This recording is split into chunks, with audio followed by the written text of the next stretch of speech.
Do not adjust your radio dial. You are tuned in to the Mark Order Podcast.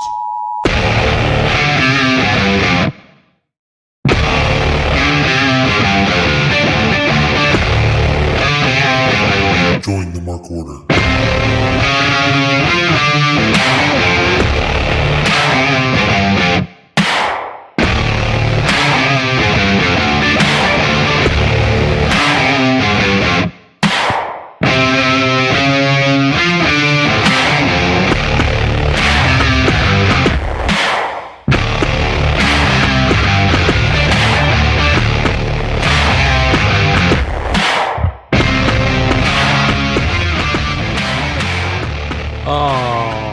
Wednesday night, you know what that means. It's the go home to Double or Nothing for the Mark Order Podcast here on the Shining Wizards Network, baby. I don't know who the hell knows. I have no clue anymore. Nobody tells me shit. Nobody knows. Nobody knows. Let's see. We got the Holy Triumvirate tonight. We got Kate's Great. We got Ryan Schlong. Hello. We're on a Wednesday. Man, what a week. What a week. Matt's not here tonight, but I did see him earlier.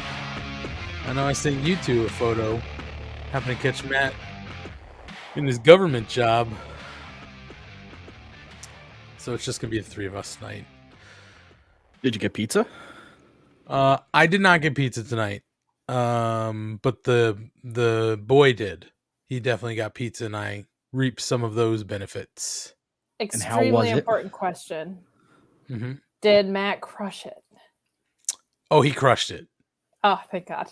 And the best was, so the deal was, we got to go see Matt tonight if he had a good first few days at school. First half of his week had to be good.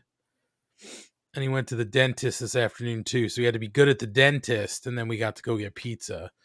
And I said, you have to be nice. You got to talk to Matt.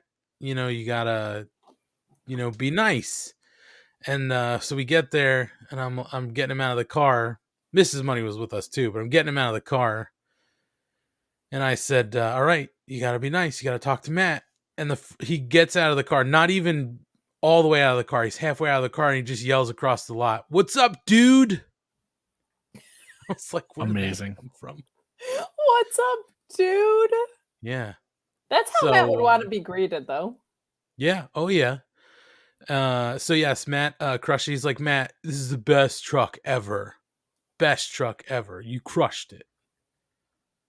I mean, that is kind of a truck that makes pizza is the best truck ever. Like, your son is not wrong. No, he's not. He got a pizza just the way he liked it. It was perfect. Light on the sauce, extra on the cheese. So he was in his happy place. I ate some of his leftover crust. Nice. He had a couple extra slices left over. I had that. That's delightful. Everybody wins in that scenario. Yeah, it's called the mommy daddy cut. You know what I mean? You get the leftovers. You get a percentage. Yeah, just a tiny bit. I've mentioned it before. Mrs. Money's doing the Tony Nese program. That's right. So she was not. Could have cut it off after Nice.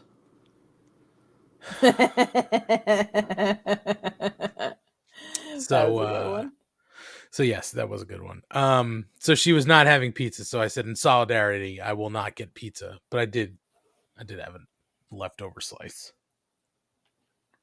I mean, that would just be a waste of great pizza. Just a waste. Now thinking about it, though, I have an empty pizza box sitting in my trunk. I just didn't get rid of it. Mark Kayfabe says, "Do I spy the Union behind Ryan?" Is that what we got going on? He sure does. Wow. Good eye, Mark Kayfabe. Stay there, Ryan. Don't move. We'll give everybody a nice look at it. There it is.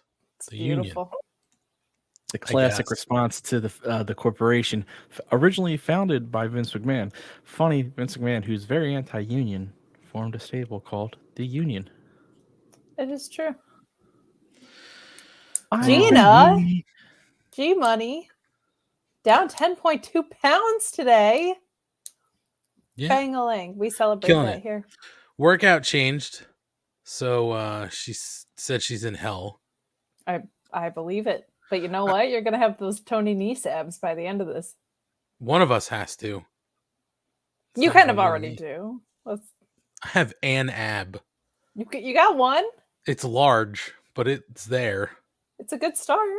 I guess. You got to Listen, start we with all one. have abs. I just camouflage mine. You have John Cena abs. No, you just can't see them. Oh, so how have you two been? Kate, how have you been? Oh, another day. It's not been like the greatest week, obviously, after yesterday and some drama with my family, not between my family, like nothing visceral, just some stuff going on the health front with some family members. But I'm doing all right. I was very glad to have a go home of a wrestling show I actually like to watch to talk about tonight. So that's good. I will say this. It's porch season, baby, and I'm making some changes over here, all right? I went to Home Goods in true white girl style. I got myself a fantastic indoor-outdoor rug. Very excited about it. I bullied the manufacturer of the outdoor couch futon-y thing that I have into sending me new cushions for free. Way to go, very Karen. Excited about. Thank you. Well, here's the thing. They're very specific dimensions, and they don't have them for resale. So I was like, and the zipper broke on the casing, and I was like, is there any way that I can just buy the new case? That's all I need. I don't even need the new cushions. And they were like, well, it's not for resale. And I was like, it's in like extremely specific measurements. And I was like, I know it's not under warranty, but can you do something? And they were like, we'll have to check with the manager. And I said, please do. And then they did. And now they're going to send them to me. Ryan, you know what Kate said. Yes, I would like to speak with your manager. That's right. My hair just got 6 inches shorter. I really need to speak with your manager. And like a little bit of like a... Yep. Your hair transformed into a Kate +8, whatever her name was. That's right. Oh, what was her name? Kate. Oh my God. What was her name? Perfect. I don't know. But the husband was a mess. Remember, they like split up? Oh, that's right. Gosling. Yeah, that whole thing was a disaster. Then that guy got even fatter and sweatier. He definitely did. My goodness. Probably goes to wrestling first. Been there. How are you fellas doing? Ryan, go ahead. You first. I didn't know who was going for. I'm fine and dandy. I took off Monday, so this is a short week for me. So this is nice. That's great for you. Yeah, that's great for me. Yeah, I think I'm good. I have to get up a little early tomorrow. Like, and I actually have to go to an office tomorrow. What? I know. I'm not happy. You poor fellas. Yeah, I was in the city Monday and Tuesday at my shoot gig, and supposed to go back next Thursday, but that's not happening now. We had a little bit of a posse test. Not me, but found out after the fact. You have monkeypox? No. Aunt has monkeypox. That's the name of the episode.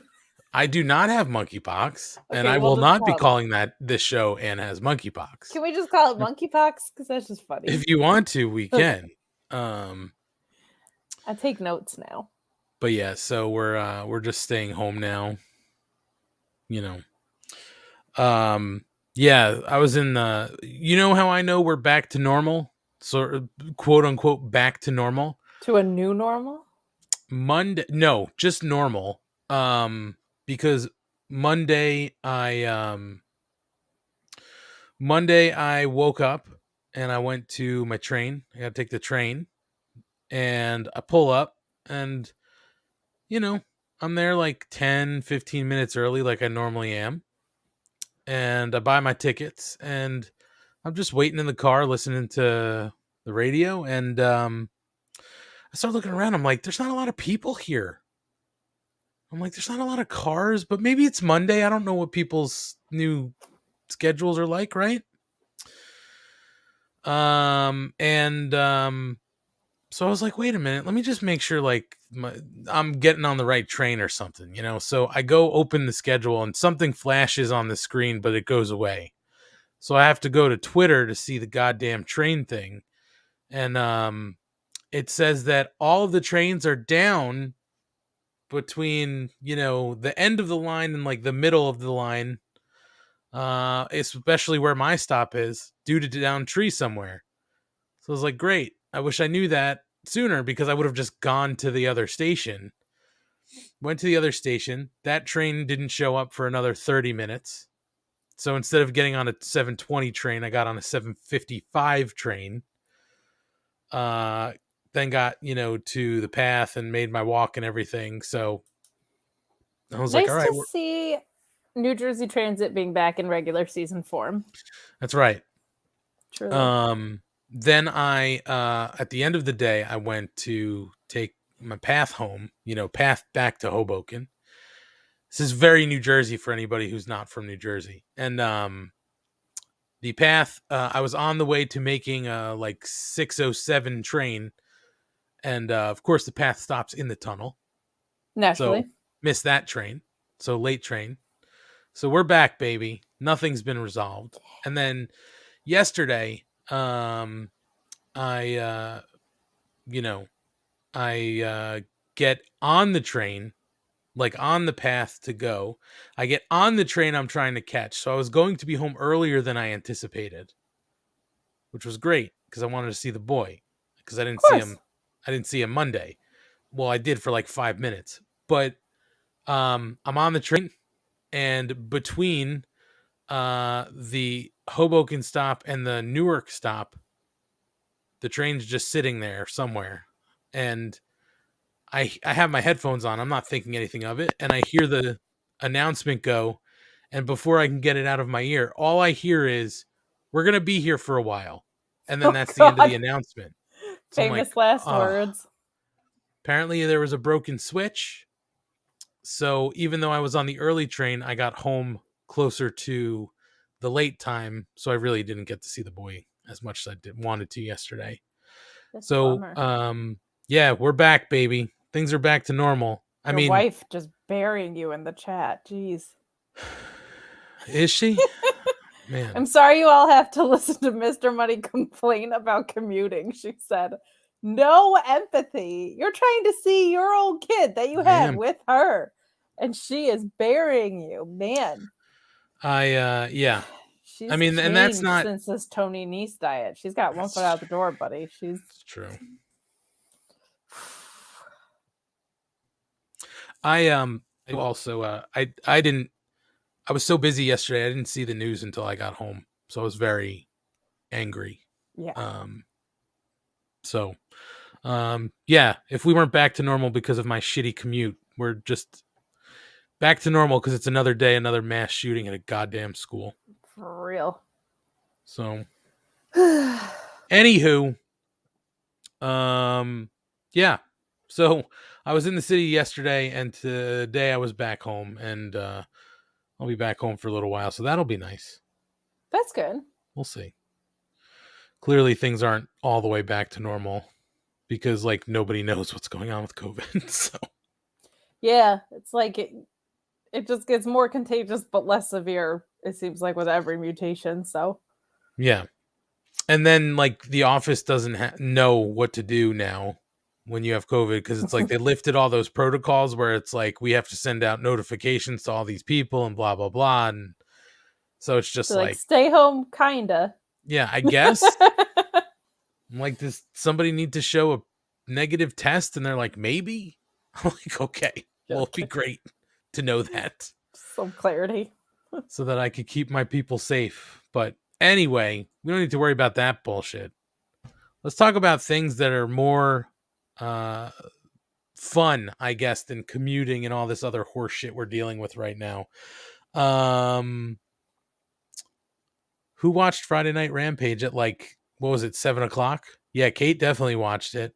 I was so happy.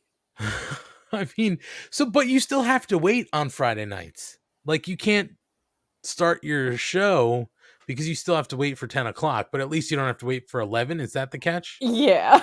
Okay. That hour makes a really big difference. Like, think even about starting this show an hour later. It's a slog, and it's 3 hours of content that we're covering, right? So it's really nice to start at 10:10 and not 11:10. But yeah, it was nice having them back to back, starting at 7. Beautiful. And All with the day. good show at 7. Yeah. Well, that goes one way or the other because it's like, yeah, wrestling night. But then you're like, oh, but now I have nothing to look forward to. Especially when you go from SmackDown usually ending with like a 20-minute Roman Reigns segment that doesn't mean anything anymore to like Rampage starting when there's not even entrances anymore. Like, just like, they're in the ring and they're fighting. It's like, oh, okay, Yeah. we're back. Yeah. Yeah. I mean, part of me, I'm kind of like, that sucks. There's no entrances to start this show. But at the same time, like, I guess they can cram more content in, right? So I guess that's good. But yeah, I think there was a little bit of, I think like the general consensus was it was just so match heavy with really nothing else but like maybe 2 backstages and Mark Henry's thing, and those were super short. So I think they cut the entrances, and they're even adding some of the matches down a little bit, I think, to incorporate more storytelling into Rampage, which is working, honestly. Like, there's some more. It's a more diverse hour now, I think. yeah, I mean, I think that it was very, and it's still formulaic, right? But they, had basically always had 3 matches on every Rampage, and then they would just put all this other kind of stuff in the middle. And now it seems like everything they're doing is announced ahead of time, which is kind of nice because, like, okay, I'm going to get 4 matches. I'm going to get an interview segment. Like, there's not a whole lot of surprises, but I don't mind it. I think anytime you can try to fit in more wrestling, it's good. It's when you don't have as much wrestling sometimes where I feel like you can really get in trouble because things can go long and sort of get off the rails real quick. Especially with an hour, like, give me as much wrestling as you can. Right. That's how I feel, at least. Yeah, and they do a pretty good job of it. I mean, this Friday's episode was pretty good. I don't remember when I saw it. I definitely didn't see it. Oh no, wait, we did watch it in live time Friday night. It's so hard to remember because of the early start time. Yeah. Well, we put it on because the boy was awake. So we said, hey, you can actually watch wrestling tonight. And then like midway through, he's like, I want to go see Nan. And we're like, fine, go see Nan. We're trying to give Nan a break and he wanted to go hang out with her. That's cute. He's like, is my girlfriend on? Is the dinosaur on? All right, well then I'm gonna go hang out with Nan. I don't remember where he decided this isn't for him. Believe it or not, I'll tell you where he bailed out as we kind of quickly go through this. The opener was House of Black versus Evil Uno, Preston Vance, and Fuego del Sol. House of Black, of course, beats Evil Uno, Preston Vance, and Fuego del Sol because, Kate, just reminded me, what is Fuego del Sol? The master of the tornado. Oh, stop. He's a goddamn loser. Sacrificial lamb. He's a fucking loser. Dare you? Well, I mean, there's not really a debate about whether he's a loser. He's only really lost. So, like, that's fair. But it's the way you say loser. There's like the happy loser that we all cheer for, or the way Ant says it, which is with anger and derision, and I do not like that. Well, you lose that much, you're a loser. He was a loser. My bigger thing with this is the mark order just feeling very, very, very lost right now. Like, we are not. We are right here. We are together. I caught it, Ryan. Did I say mark order? Yes, you did. I do this all the time. It would be fantastic if you're on your other shows saying the mark order. Just slip it in. I did Kate. Did one time. It's just subliminal advertising. Yeah. Did I say mark order? My bad. Mark Order, the podcast that you can hear on Wednesday nights at 10:15 p.m. after Dynamite. Maybe on the In Shining Wizards 1945, Network? right after the baseball game. I like- Yowie wowie. Sometimes I'm a 1940s typewriter salesperson. Yeah, the Dark Order. To clarify, we're great. Mark Order is great. Matt comes around when he can. The rest of us, we're here. We're rocking and rolling. Try to be here as often as I can. You two hold it down. Mark Order, crushing it. The Dark Order. The Dark It's on Order. you to say it, Kate. Kate, it's on you to say 23 it. Skidoo. Maybe that's okay. I'm calling it here. That's the special word for the Excite Wrestling show. Oh, 23 Skidoo. All right. I mean, that might also be the Kyle name K. of the Sparks. episode. Kyle K. Sparks, you win. That's it. You do. Yeah, and you're right. That is That's it. the She has to one. work in 23 Run up- Skidoo. Run a poll with 4 options, and they're all 23 Skidoo. Yeah. That's the It's way. gonna to win. win. I will do that. Let's rig that competition. My God. So we're great. Dark Order, however, because they're copying us and unoriginal hacks, just stealing our name. Feeling a little lost. I feel like the whole Andrade family office thing is feeling a little lost too. Like there's some things we got to get back on track, and I don't like that they're getting lost in the shuffle. It's not cute. I don't know if, I think honestly the loss of Stu Grayson is gonna hurt the Dark Order. I almost did it. I had to take it. It's just I feel like honestly, yes, in the whole storyline shuffle, they feel kind of lost. But honestly, I think losing Stu Grayson, it makes them feel, to me, like overall a little lost. Because we kind of don't have, you don't have anybody now to team with Uno.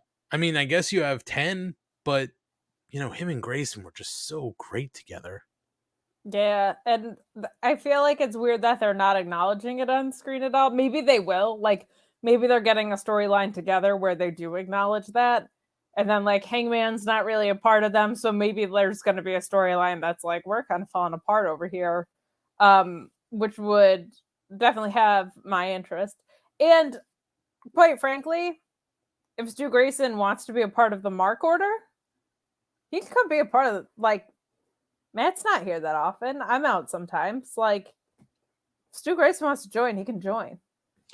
I'll throw this out there. I'm sorry, Ryan. I'll let you go, but I'll throw this out there. Stu Grayson today did say he's open to taking bookings. So I have, ladies and gentlemen, boys and girls, people who identify as non-binary, everyone, sit and enjoy what Ryan is about to say. Wow. He has fantasy booked a situation where you see the Dark Order slowly spiral, and they're in a feud with the House of Black they've been dragged into with Via Fuego after the House of Black's feud with the Death Triangle, and they're just getting beat down, and they need a savior. And who is it but the returning Stu Grayson? People know he left. They know he's gone. People love him. They're sad he's gone.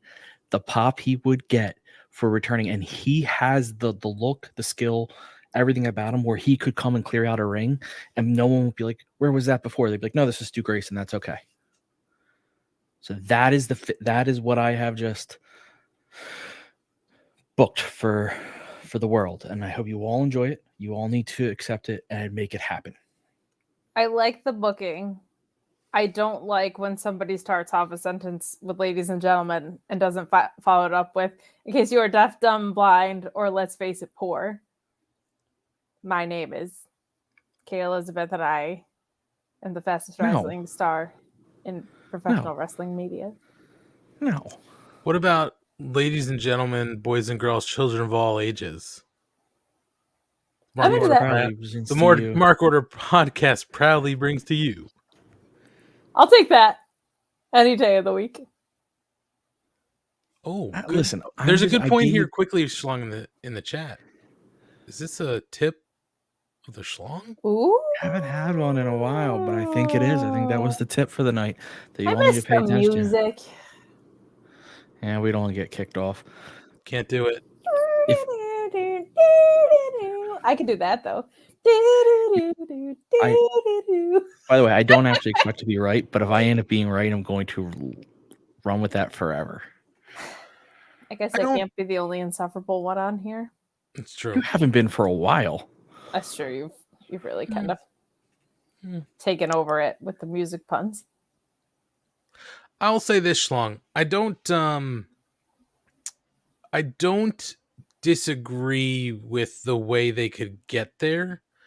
I just don't know if they can get there. I honestly do think that what they were the rumors were they were far apart on sort of numbers to bring him back. And I think he's going to go out there and take some bookings and explore sort of the open market. I don't know what it's going to look like, but the dude's talented. He can go wrestle elsewhere and make some money. So I just don't know if they can work it out. I mean, I wish they would. I really do. Yeah, I mean, I agree with that, except the nice thing is they wanted him back. So it's not one of these situations where they were like, we don't want you. So I'm not saying that changes anything, but I have to think in a wrestler's mind that does play at least a little bit of a, have a little bit of an effect to be like, we may have been off on money, but at least they wanted me. Yeah. Man, Why are you sorry smirking, to Kate? distract, but Rob Humphrey in the chat. I saw it. Mrs. Money is like, I'm going to bed. And he said, good night, Mrs. Niece. I saw it. Okay. Ooh. Oh, okay. That's not what I saw. That's awesome. I saw it. But we can just end that there. We'll see what happens. I agree. They're right now it doesn't look likely, but it would be very, very fun. If they did get close on money. I also think he was a little tied up I don't know where I read this. I think I'm inferring from Twitter comments, but I think he was a little annoyed that the Dark Order had been kind of pushed to the back a little bit. When Hangman was in his feud and he went to the Jurassic Express and didn't go with them. So a good way to entice him would be like, hey, we have this actual story. Like, here's not just a small one, like a big one. I always said you could him and Evil Uno. There's actually this is what I love about AEW and all their teams. Like if they're signed, I always feel like any of their tag teams you could heat, except for maybe Chaos Project, you could realistically heat any of their teams up, and I could believe them as tag team champs. And Evil Uno and Stu Grayson absolutely fit in that mold. Yeah, I don't disagree with you there, Ryan. I thought that at some point they should have had those titles. I mean, I know that the way the split kind of happened, it was sort of said that like both sides amicably decided to split ways because there was no agreement, and that the door is open for him to come back. Maybe if they can come to terms. But I don't know anything else. I don't know, I don't know what kind of deal he was looking for that they couldn't give him. But, I wish that they could find a way to bring him back. So listen, I'm with you, Ryan, on a lot of what you're saying. I don't know if they're going to get there now, or if maybe it'll be a number of months until they sort of get there. Yeah, I agree. And real quick, I have to acknowledge the comment because it made me laugh. Kyle Sparks putting out that the reason Chaos Project can't be heated up is because at any moment, Snake Man, aka Serpentico, may get murdered by Nyla Rose. Their feud is one of my favorite things on Twitter, where she just constantly shits on him. It's just one of my favorite things. Oh, Serpentico, when will you learn? Let's see. Sorry, I lost my spot. Okay. After the match, the Death Triangle make their entrance. They reveal a tombstone with the Double or Nothing logo and the House of Black written underneath or on top. I can't remember. So they're clearly setting up this match at Double or Nothing. We will talk about Double or Nothing, but I'll say this, guys. I thought this was corny as shit. I did not love it. I really want this whole fucking Penta Oscuro thing to just go away, and the whole, at least Abrahantes wasn't dressed up as the psycho priest. I hate that. I really don't like the psycho. This is the difference between you and me. I didn't like the tombstone. Not going to defend that. I liked the weird dressed Abrahantes. It was insane, and I could buy into it for some reason because I think how well he played it. That being said, the tombstone was stupid as it could be. Like, Yeah, the Party City tombstone, not great. Yeah. And at one point, I think when they were taking, if memory serves me, when they were taking the cover off of it slowly, like the sheet, it almost tipped over. Like you could tell it was foam. It's just like, this Yes, yeah, is not good. it was bad. Hey, they can't all be winners. Max Caster, Papa Ass, and the Ass Boys wished Anthony Bowens well. We're scissoring up for Bowens because he is Good hurt. We'll surgery. talk about that Which a little is bit done later. with scissors. We'll scissor party again. Scissor me Xerxes. Just a little bit later than anticipated. Shivani interviews FTR backstage, responding to Roppongi Vice for Dynamite. We'll talk about that match. Pongy. Vice. Pongy. I was just letting you go with it. Vice. Yeah. I was trying to keep it in the background, so we didn't. It's all good. I wanted to hear it. it. I was waiting for somebody to just start chanting Roppongi Vice. It's no, so I was just good. gonna start going. They looked Roppongi nice. Oh boy. I've created a monster. Gotta roll the Roppongi dice. You don't Sean have to Spears. rhyme things with Vice. Don't get I'm the just score right. You gotta do it Roppongi twice. I'm just gonna plow through it. That's my whole plan. keep I'm just gonna moving. plow Bad forward. hygiene could lead to Roppongi lice. Sean That's just Spears. disgusting. Sean Spears was up next in a match against a giant to prove that he could beat Wardlow. And that's when Big Damo comes down to the ring, a.k.a. Killian Dane. Yeah. So Big boy, he must have eaten his Roppongi rice. That doesn't even make sense. no. Rice doesn't make you big. It's not protein. Oh, I mean, if you eat a lot of it, it will. Idiot. It's just gonna bloat you up.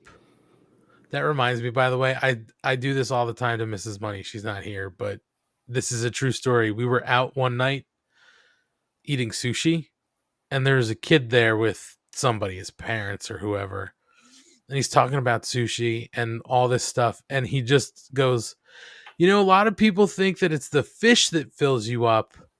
It's really the rice. That's what does it. The rice fills you up." And I'm like, this was like a kid, like 15, like somebody old enough to To know know better. this is a dumb fucking statement to be making to some adults. And now just every time something, somehow I work it into a conversation with Mrs. Money, like, hey, you know, I thought it was the fish, but the rice is really what's filling you up. I'm gonna get like a huge ass chicken burrito and be like, it's the rice. Kate, it's not the chicken or the lettuce or the cheese. Or the guac or the beans. No, it's It's the the rice. The I rice. mean, is you what could fills get you up. enough rice to fill you up. It's a lot of rice. Anyway, Listen, I'm not saying I've done it, but I've done it. I mean, who hasn't?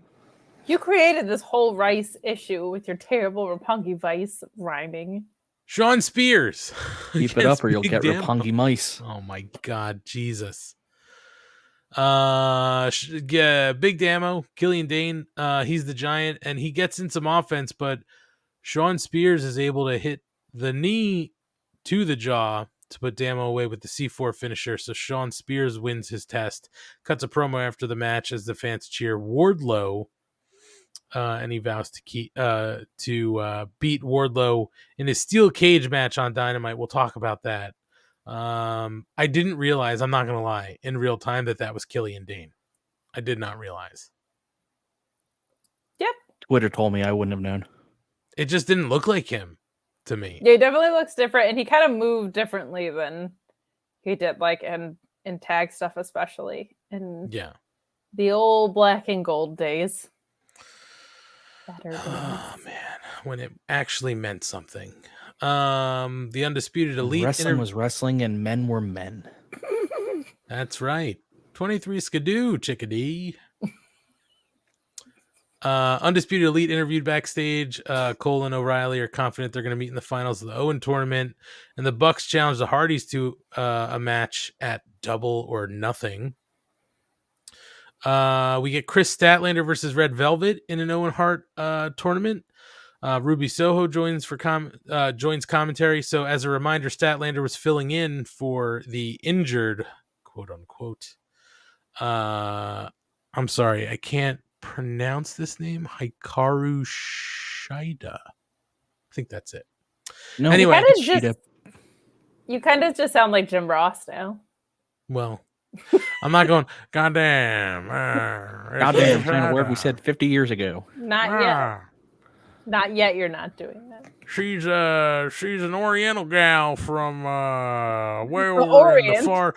the far east, where they're still living in shacks in the rice paddies, and The rice will fill you up, It is people think it's the chicken or the fish. It's really the rice that fills you up. I don't know why I'm going into some sort of weird baseball announcer. Yeah, I was gonna JR. say you sound like Will Ferrell doing Oh my god, what the hell's his Harry name? Carey. Yeah, I was getting Harry Frank Carey. Caliendo's Madden out of it, so we were going all over the place. You're all over. But definitely an announcer / commentator. Some sort of. Anyway, Plus Statlander winds up friars. defeating Red Velvet. Yeah, and advances to the Owen Hart. And advances to the next round of the tournament. Jade and the baddies attack Statlander after the match, and then Soho runs in to make the save. But she gets attacked by the baddie crew, and that's when Anna Jay comes out, grabs Mark Sterling's crutch, and then runs the heels off. So we're kind of lining that up. We'll talk a little bit about that. We get a Hookhausen, Tony Nese, Mark Sterling training video, which I thought was quite funny because Mark Sterling wears his crutch and his neck brace in his training video. Yeah. And Danhausen just hanging upside down popped me so hard.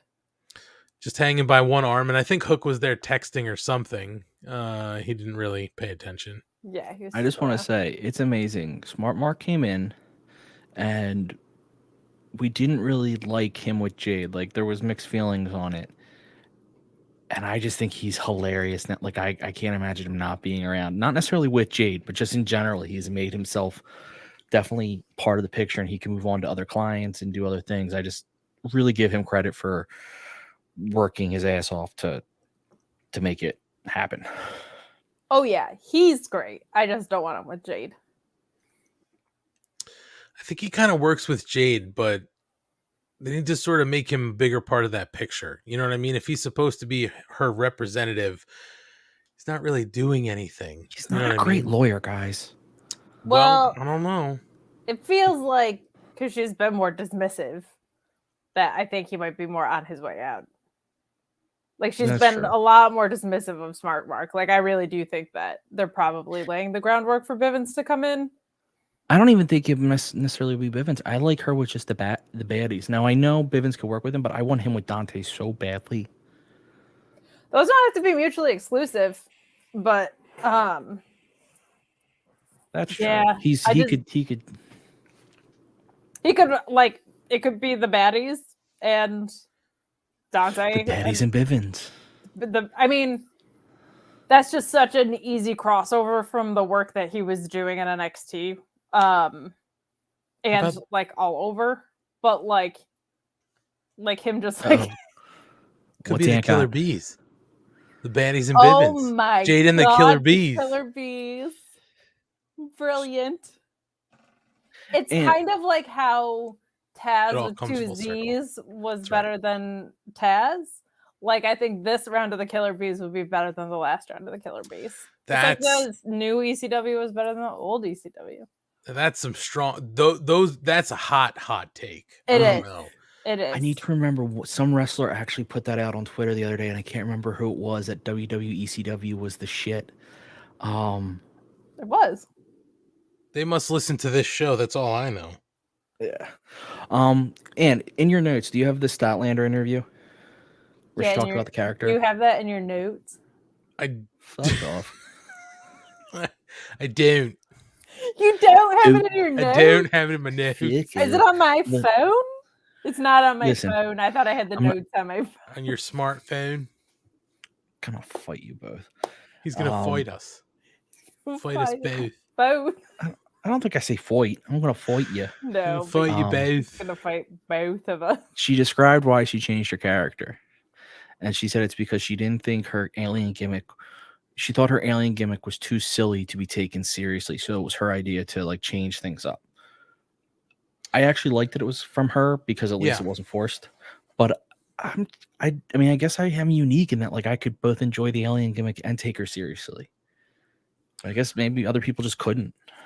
I mean, I think that this change probably would have happened, kind of in whatever they were lining up with her and legit Layla. Had Layla not gotten hurt, this probably still would have happened, and maybe it would have been more apparent as to why she made that change. You know what I mean? In that feud. But now they're pivoting clearly because Layla's hurt. Right. So, and I don't mind it. I kind of like that they slid her into this tournament and she's being more serious. And, I think that works for a character. I'm with you, Ryan. I didn't mind the alien character, but this is a nice kind of change. And she could always go back to being the happy alien. Right. I mean, it's wrestling. I think it's it's becoming more and more evident with each match that Chris Statlander puts on, in my opinion, that she is one of the best in-ring wrestlers that they have. And I loved the alien and I really loved the booping, but I think the division is in such dire need of grounded characters that it makes sense for her to make that transition. Like, I feel like it's important that she be taken seriously because I think she should be in the title picture, one of the title pictures, like in a couple months, or at least on a pretty consistent basis, like challenging, or if they're going to have a tag division or whatever, like she needs to be someone that is viewed as a top star. And I just feel like that's hard to do sometimes when you have such a silly gimmick. Yeah, I hear what you're saying. I mean, it's I don't know. This is all much harder because this whole thing with Layla got just cut way short. I think this all would have made like she's short. Wasn't even trying. Yeah, I mean, I just think that that whole thing got halted. They cut off at the knees. That'd be mean. No. It just, it was unfortunate that Layla got hurt, and that whole thing with Red Velvet and, Chris got condensed into what it was. And, who knows if they'll ever pick it back up, right? Sometimes they kind of pick the stories back up when somebody comes back from injury. I say they probably won't because I think this is going to be a long injury. Yeah, it's an ACL, I think. Yeah, I think you're right. But I think that they're doing a good job of kind of what we probably would have gotten in a longer story that would have played out with Layla, where, Red Velvet maybe flipped heel, Chris got more serious, and now they're just doing what they can with kind of the end results, because it just got sped up, to the finish. So we'll see. I think Chris Statlander's got a match on Friday night against Ruby Soho. That should be a great match, and we'll see who's going to make it to the tournament final at Double or Nothing. So we'll talk about that a little bit later. We talked about the Hookhausen video. Dan Lambert and Men of the Year in the ring. Scorpio Sky demands Sandy Guevara returns to TNT title, and then they smash up his title on the big screen outside, and Frankie Kazarian even gets in on the act.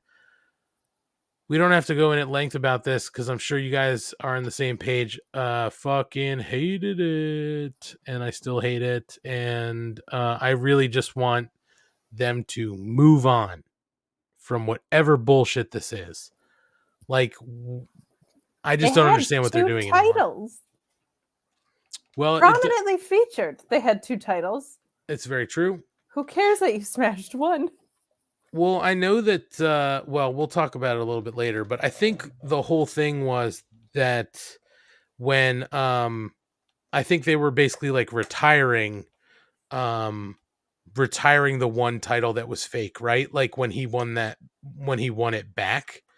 So I have no idea. I'm with you, Kate. They had 2 titles. This makes no goddamn sense. And I really just want this all to end. And I really want this title to, be in some sort of important storyline or showcased more the way that it used to be, because this is just abysmal for this title that was supposed to be a workhorse title. Now I don't know what it is. It's also interesting because I feel like the Paige and Punk story, they're both faces, right? But because they're faces with dimension, this is really working. In my opinion, I think this is some of the best work Paige has done. Like, I think what Punk is doing well is setting up Paige to get some really great work in here. And then you have this where it was like, okay, I thought they were double turning, but it seems like they're both still heels, and neither of them feel like viable heels right now. Like, this is just bad. And it's just interesting to see, like, how it's like samesies matchups in both title pictures right now, and how one I feel like is working better than it should be. And the other is not working at all, in my opinion. I'm sure the match will be great. I just don't understand why we're running this back a third time. I don't understand why this wasn't a simple double turn at Battle of the Belts and you move on. Like, just let us cheer for Scorpio. Like, people want to. And people I think people wanted that match. I mean, I wanted it. It was there. I wanted that match with Frankie to be Scorpio finally turning on Ethan Page. And even if that's over with Frankie, he's now on to a feud with Ethan Page. And they just didn't do it. I don't know if this is one of those things where it's like, in the Fed, they don't give you what you want, right? Like, they make you kind of wait forever for it. And then by the time they give it to you, you don't give a shit anymore. Like, I hope that's not what's going on here, because that would be terrible. I feel like that was the point we were at Battle of the Belts. Like, I didn't even want any of that shit to happen, but I was like, well, if the double turn happens and it breaks up American Top Team, I can buy it. But now, like, that's not what's happened. So I love Scorpio Sky. I do not care. And I really like Sammy Guevara too.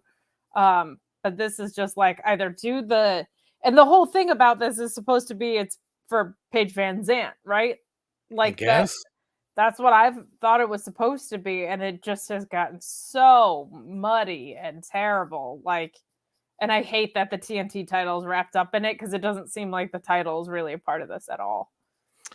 Unless something happened to Paige that we don't know about, like she got hurt or she's not ready or something, and there's now delaying this for whatever reason. But the only hurting that I've seen with Paige Van Zandt is the hearts of men everywhere, because, buddy, her thirst traps. Whoo, boy.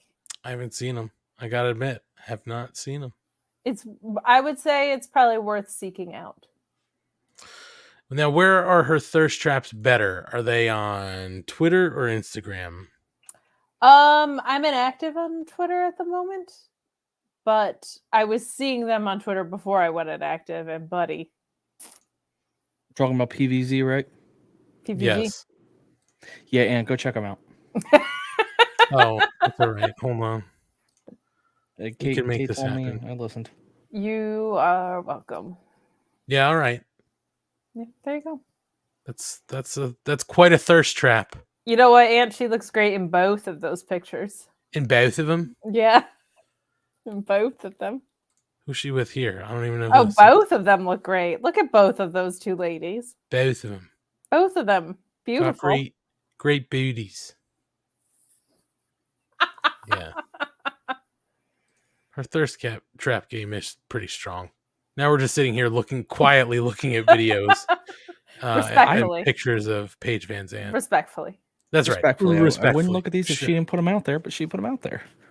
Yeah, what am I supposed to do? Dear Not look Lord. At them? Jesus Christ. I need to go roller skating. For reals. Where is she roller skating? I don't know. That seems like an inappropriate thing to be doing at like just the boardwalk, but it also seems like there's no one there. You're just at like a normal roller skating rink, and that, and she shows up in that. Some 11-year-old's birthday party, and every prepubescent boy is like, "What?" In this one, she should really pick that wedgie. I mean, I don't. That's Oh, no. also there's no way that's comfortable. Nobody just hangs No. out like that. No, No. not at all. They're my favorite type of pictures, though, when they clearly take a pose. It's like you've never sat like that in your entire life. You're gonna injure your back doing that pose. Also, leg warmers when you're wearing no other clothes really is a weird choice. I guess Well, you you've have got to some keep clothes your on. legs warm. It's true, but like if you're cold, maybe don't take nudie pics at that moment. Well, let's be fair, Kate. They're not nudie pics. She's clothed That's true. scantily, but she is clothed. That's not even on OnlyFans. She could make a lot of money. I With mean, those. listen. There's a lot of people making a lot of money on OnlyFans. You're There the is. only. You're the only one leaving the money on the table, Kate. We've talked about I this would go to before. Foot Finder. I'm making a killing. I'm a Wait, what? traditionalist. Ryan, Wait, what now? I would if I could, because I think I'd kill it on OnlyFans with a subset group. But I just I don't have the bears. time, man. I don't have the time. I don't have the time to create content and post it out and be like, hey, for an extra $6, you can unlock this video of me eating cereal in my underpants, There's Um, nothing weirder than the request I got about nose stuff. That is by far the weirdest thing. I mean, As weirder than feet somehow. Kate, just nose stuff. do an OnlyFans of nose stuff. Let's see what you could get. If I was gonna do something, it would be foot stuff because that's just a wider demographic. I feel like nose stuff knows? is very niche. But maybe nose people will pay more because it's so niche. That's a good point. Maybe I'll do both, and there's like an elite tier of nose stuff. Oh, elite nose tier. Your OnlyFans one would be My like nose is all elite. one would be at Mark Order Kate feet on OnlyFans. The other one could be at Mark Order Kate nose. So that way people knows which place to go to. Get it? See what I did there? Nose. I see what you did there. Anyway, They could go to both. they can go to both. Your nose. Not gonna lie, you do a really good South Jersey Philly accent. What's going on? What's going on? Water. Gotta go get my hoagie, my bottle of water. Make a phone call. Get some water ice. Water ice. Ryan's not even acknowledging it He's anymore. no selling it entirely. Let's see. Moving on. Britt Baker and Tony Storm cut promos. Mark Henry interviews the Blackpool Combat Club ahead of the main event. And we get Jade Cargill telling Tony Schiavone to cut the shit yet again. Shit, Tony. Poor Tony. Poor Tony. And challenges Anna Jay for the TBS title at Double or Nothing. And in the main event, William Regal's on commentary. We get the Blackpool Combat Club defeating Matt Sydal and Dante Martin. And then afterwards, the Jericho Appreciation Society comes for the beatdown. That's where Brian Danielson, excuse me. That's right. Brian Danielson. I know Schlong's like, you almost did it, but I didn't. Brian Danielson gets stuck between the ramp and the ring. And he is, I assume, not hurt because they actually released the video. So he's not hurt in any way. My guess was, after seeing the video that they put out there, my guess is his leg fell asleep and was coming back to feeling as he kind of limped up the stage at the end. Either that or it was a big old work. One of the two. Who knows? I If that feel was a it's a work, mix. that was a great work. I feel like he accidentally slipped in there and thought, like, I look like an idiot. Let's make this work. Yeah. Yeah, I think That's that's just right. how I feel. There were a lot of places that didn't report it. So I'm thinking it's not like an injury in any way. I mean, we saw tonight. He's fine. He was limping a little bit. We'll talk about it. But yeah, if they put the video out, then he's not. Like for He's not reals hurt. injured. Yeah. Yeah. Because when like Layla got hurt, they did not put that out there. They We're cut like, that whole let's thing. run it out. Yeah. Yeah. They put the whole thing. They cut the whole match. Like they didn't even, because I mean, guys get hurt guys and girls get hurt during matches and they air or, they cut them, whatever. But if they cut hers, then she was legitimately, that's no pun, legitimately hurt. This one, not hurt. No, that wasn't a pun. Stop it. Layla hurt. So anyway, Rampage clearly, I'm plowing ahead. Rampage clearly setting up for everything we got tonight and the pay-per-view. So we are worked into the go home show of to Double or Nothing, excuse me. And we're gonna get there. I think we're gonna take a short break though. Guys, did you know that right now there's a network that we're part of? What? Yeah, surprising too, because I heard that it's going away at some point. But I'm gonna take advantage of these breaks as long as I can. Yeah, we're part of a network for the time being called the Shining Wizards Network. Were you aware of this, Kate? Have you heard about this? Do you see this? I've only heard that there was some network that might be breaking up. I hadn't heard anything else about the network. I know. Well, the Shining I Wizards can't even spell network. Like, I don't even know what one is. Can you explain it to me? Well, a network is a series of connections. In this case, though, it's a series of shows. Much like a television network, this is a podcast network. Rob Humphrey brings up a good point. Is it being shut down by the PC police? We don't know yet. We're trying to figure it all out. But all I can tell you, investigating. yeah, they're investigating. They're still trying to. First, they have to figure out what pronouns they're going to use. But then, once they do, they're going to figure out everything we need to know. Listen, was I brought in front of a grand jury regarding my association with the network? I'm not going to say I wasn't. He's not going to say he was, not going to say he wasn't. All I know is that it's possible that Zuckerberg and Twitter Jack are breaking the network up. I don't know. But what I can tell you, Kate, is that the network was started and will be blown up one day by the Shining Wizards. That would be an appropriate way for them to go. Sure. The B show of their own network. They're gonna blow it up. Monday That's night. Why? It's because they're the B show, and they're like, we got to start a new network so that we're the A show again. That's right. You know what? They're gonna be like, why don't we start the Shining Wizards Network? Why don't we blow up the Shining Wizards Network and really just lay it all on the Mark Order podcast? They're really the A show. They should be the network. That's true. Bet on us every time. I could tell you one thing though. If there is a Mark Order network, we're going to be way more involved with the other content because I can't have the PC police sniffing around that network. No, I can't have them. I can't have them. I don't. There's too much shit.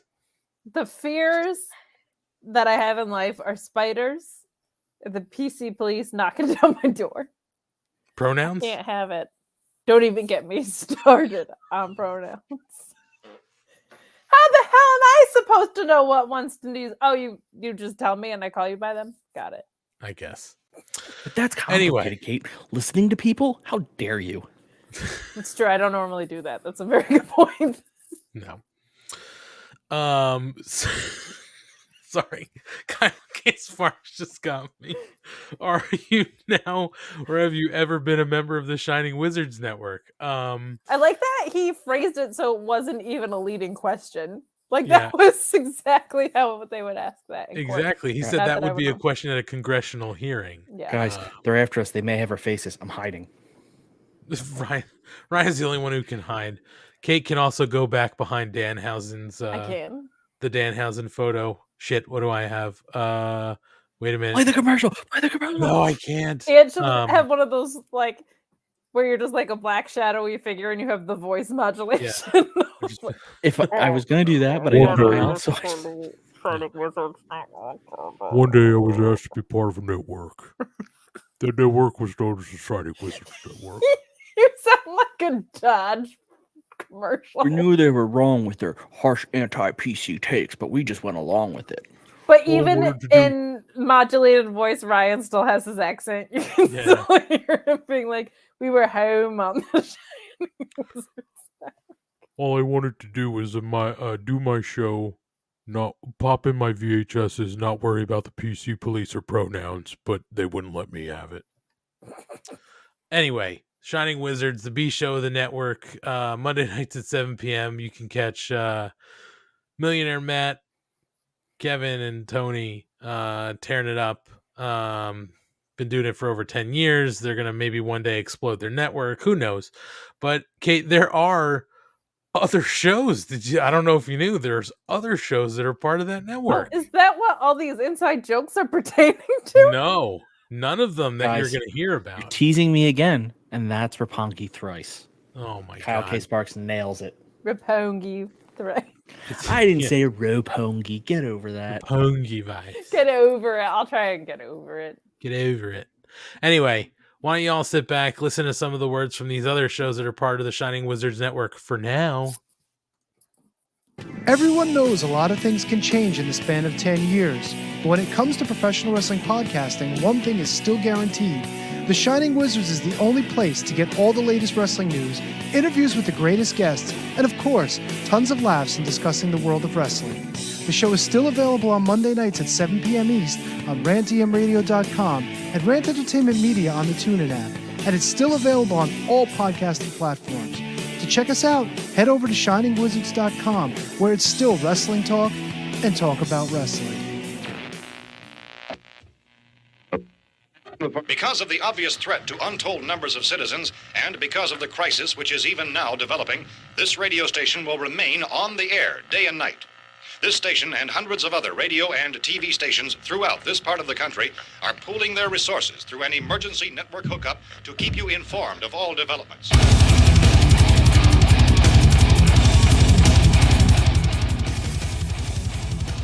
Horns up, everyone. When on the Shining Wizards Network, be sure every Friday to check out Radioactive Metal.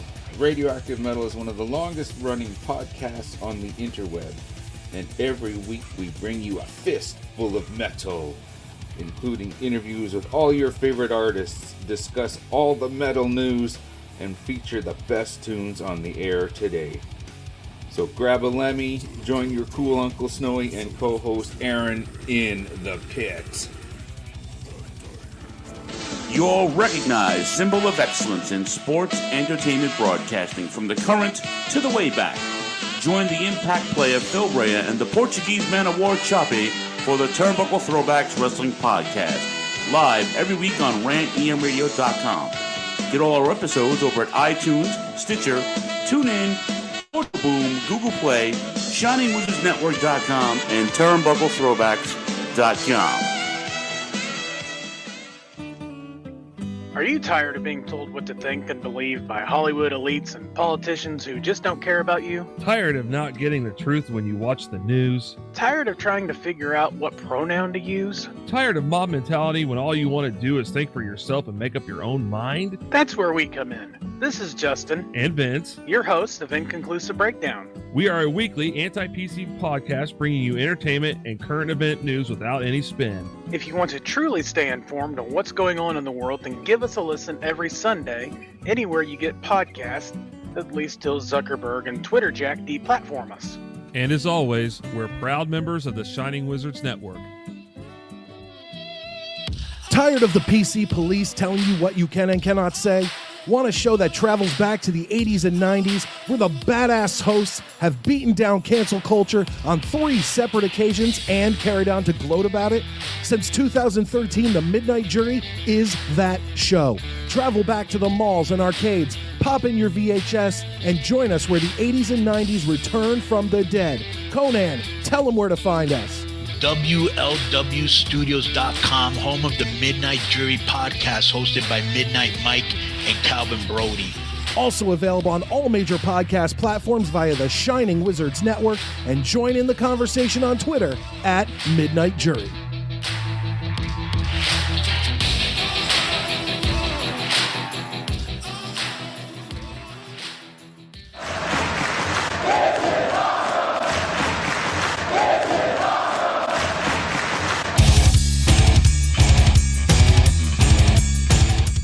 What's up, wrestling fans? You want something awesome? Check out Wrestling Night in Canada here on the Shining Wizards Network.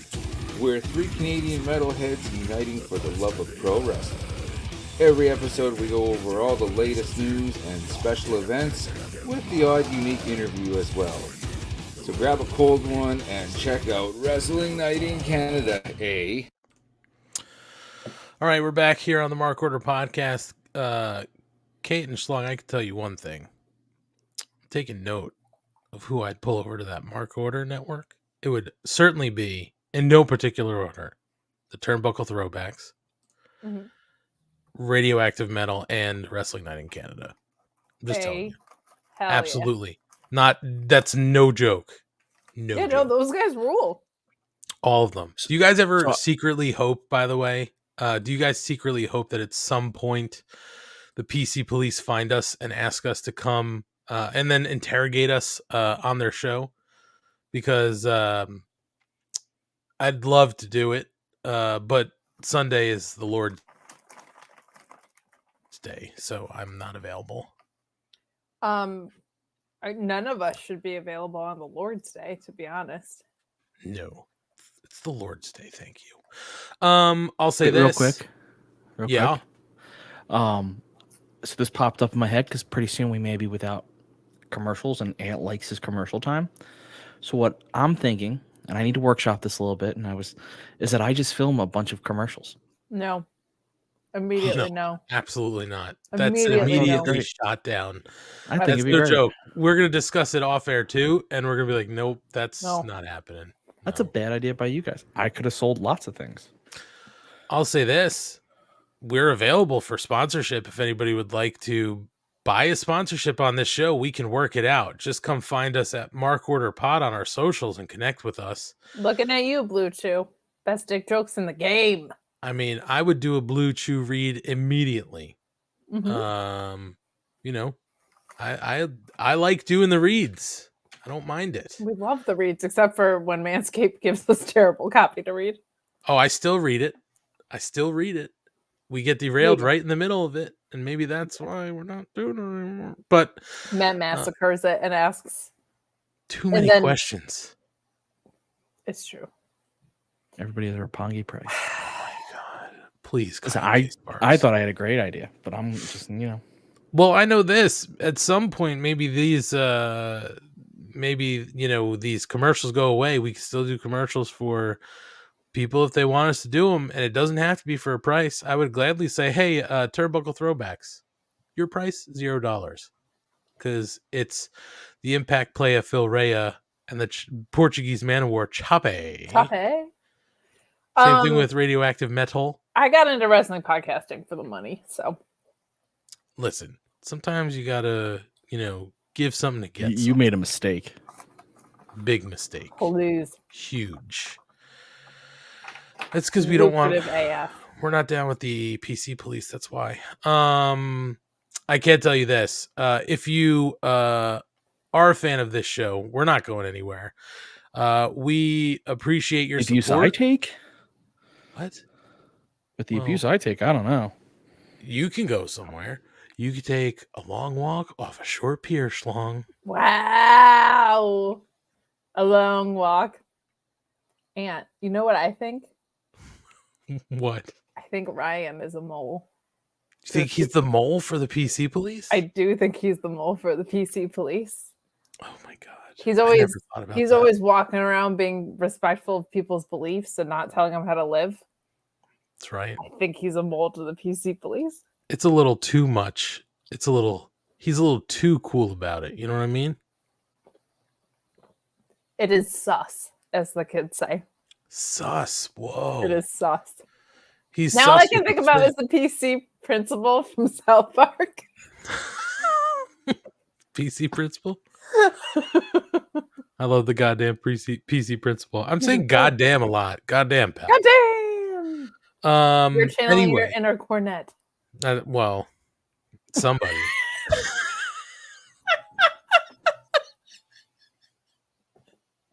If you're not watching this on video, you need to check this out on video. You have been found out. You got made, Ryan. Man. We knew you were a PC patrol.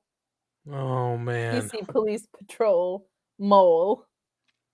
That's a great gimmick. That is. So anyway, I want to tell people if they want to support us and spread the word a little bit, you can go to @MarkOrderPod on our socials, Twitter, Instagram, TikTok, YouTube, Facebook, anywhere. We have our link tree up. And you can click that first link in the link tree to get your free Mark Order Podcast stickers. All you got to do is send us your name. And pay shipping. No, stop it, Kate. Stop it. No shipping will be paid. What? I will pay the shipping. You don't have to worry about that. All you got to do, give us your name, address, the country you live in, because I'm shipping worldwide, baby. And we will send you some of these free Mark Order Podcast stickers to thank you for your support. And yeah, you don't have to pay any of the shipping. Wow, Tony Z is up way past his bedtime. He wants to know, no fucking Matt, eh? Yeah. Who the fuck is Matt? I don't know who that is. And Ryan Schlong. Ryan is on Schlong Patrol. Yes. That's very true, Tony Z. It is true. So, Kate, I guess because Schlong is no longer there. He's no longer with us. That's right. We've lost him. He's been arrested by the PC police. They've confiscated his machine. It's true. He's been Twitter jacked. This is what happens when you get found out for being the mole. You're gone the next minute. He has been deplatformed. And stop everything. There yes. seems to be some confusion in the chat about the shipping and handling costs of these stickers. See, Kate, you are fucking with us right now. There is no shipping and handling cost for any stickers. It's so hard to believe that such a great deal would exist on these Mark Order stickers, Ant. Listen, there's no cost. No cost. A lot cost, of old-timey voices coming out of me today. I don't know why. We're in a weird fucking mood tonight. No shipping, no handling, no nothing.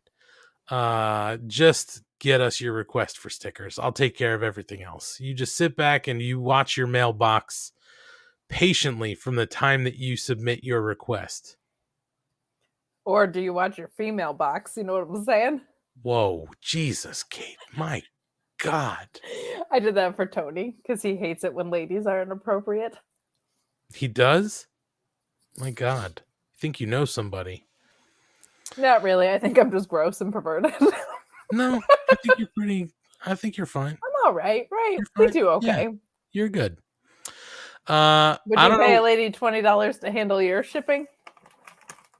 I mean, no. I'm married. Yeah, but she's leaving you for Tony Nese. Well, when that day comes, then maybe I will pay somebody to handle me. All right. Uh-oh. The Black Hats are here now. You really do have to be watching this show on YouTube. You really, at some point, need to check it out. This is the night. This and the night Matt jumped in with no shirt, a little tipsy. Little tipsy on spicy margs. Ryan, you do need the voice modulator now, by the way. You need to just be like, we're the PC police. We're here to take over their show. No, you're muted, pal. I'm more like a demon. Oh my God, Finn Balor's here. I don't like the fact. So many abs on the show. I don't like the fact that we can't see your eyes. Anyway, let's keep plowing forward. What? I'm here for you guys. Oh. You're slightly off kilter now. It's really unsettling. Anyway, let's keep moving forward. Let's take a quick look at the rankings because we're going into the pay-per-view weekend here. My favorite, the rankings. Yeah, I mean, we got to do it. We're going into a pay-per-view. This is important. In the men's division, we know our champ is Hangman Adam Page. Our TNT champion is Scorpio Sky. CM Punk 1, Moxley 2. Adam Cole jumps up to 3. Jay Lethal 4. Tony Nese, number 5. The women's division, Thunder Rosa's our champ. Jade Cargill's our TBS champ. Deeb 1. Nyla Rose somehow number 2. 3, Anna Jay. 4, Tony Storm. 5, jumping in, Chris Statlander. Interesting. Yes, Ryan? I'm just saying it's interesting. You're just doing interesting face. Got it. And in our tag division, Jungle Boy and Luchasaurus are our champs. FTR 1, 2, Powerhouse. I'm sorry. Powerhouse. Hobbs and Ricky Starks. Jumping up to 3, Keith Lee and Swerve Strickland. 4, Danielson and Moxley. 5, Ryan. Roppongi Vice. Roppongi Vice. You kind of rolled your R's. He did. I wasn't going to call it out, but he definitely did. I have a bone to pick about the rankings.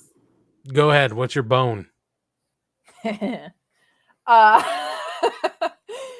come they fix them and make contenderships out of things now that they switched the name to Power Rankings?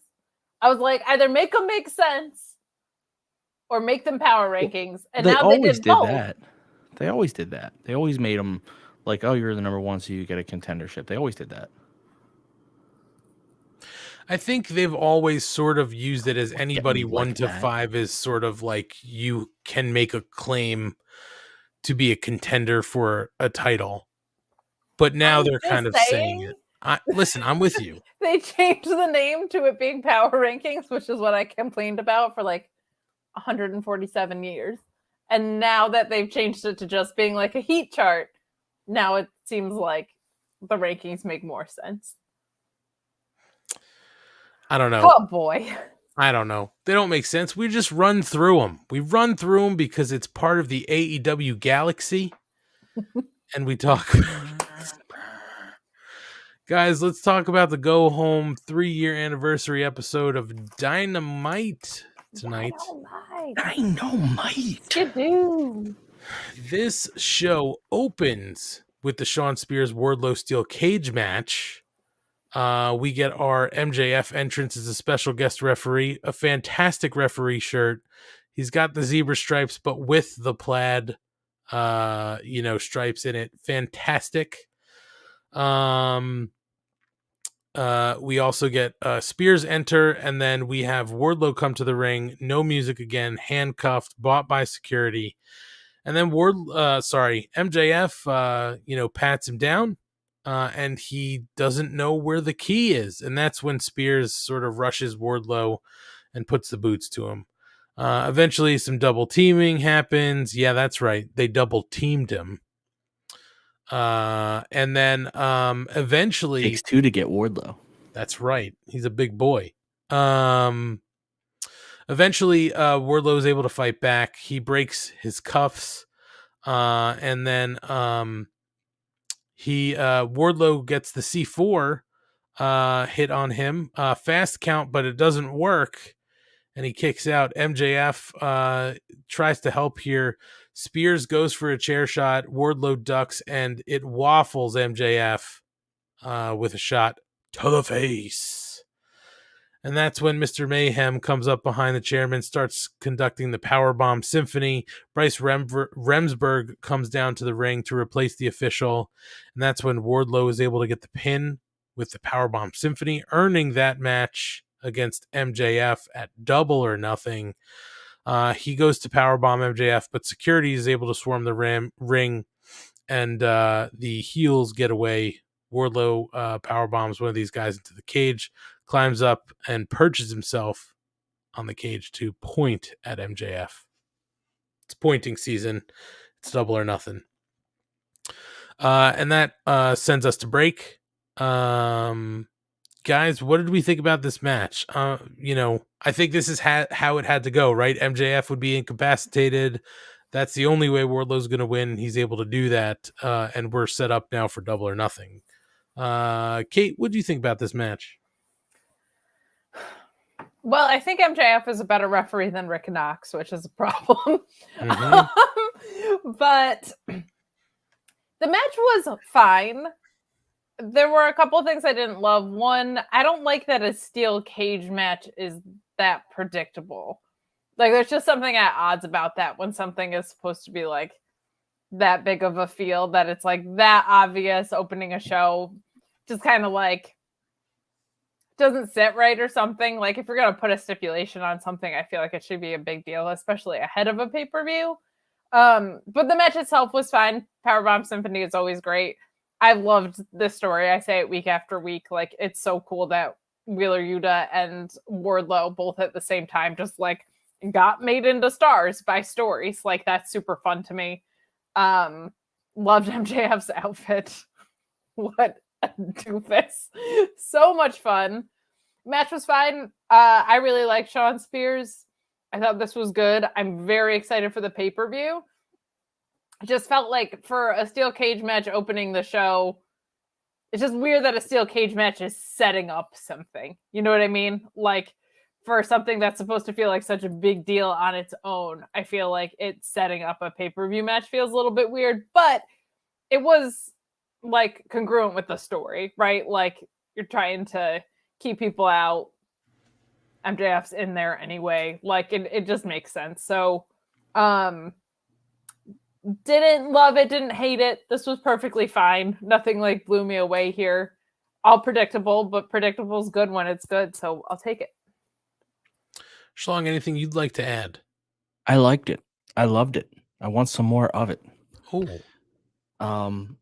I disagree with Kate. I think it was smart to start the show with it because it got the fans very excited early on. I mean, they were into this at the highest level. Him breaking the cuffs was a great moment. And I just love the way they fed security to him. Like, it was one time going one at a time made sense because you could only go in that entrance one at a time. And it was just so funny to watch it happen. And then I want to point out, because this has actually raised a question. So Kyle K brought up that our friend Doc Mueller got Wardlow to promise to one of his power bombs will be dedicated to our friend Maggie from Fightful. Wait, who's My friend? question is that what? Who's friend? I don't know Doc Mueller. He's in our chat a bunch. I don't know Doc. He comes in as Chris. Chris Mueller. He's been in the chat a bunch. I don't know. So he's definitely a friend of the show. Okay. Anywho.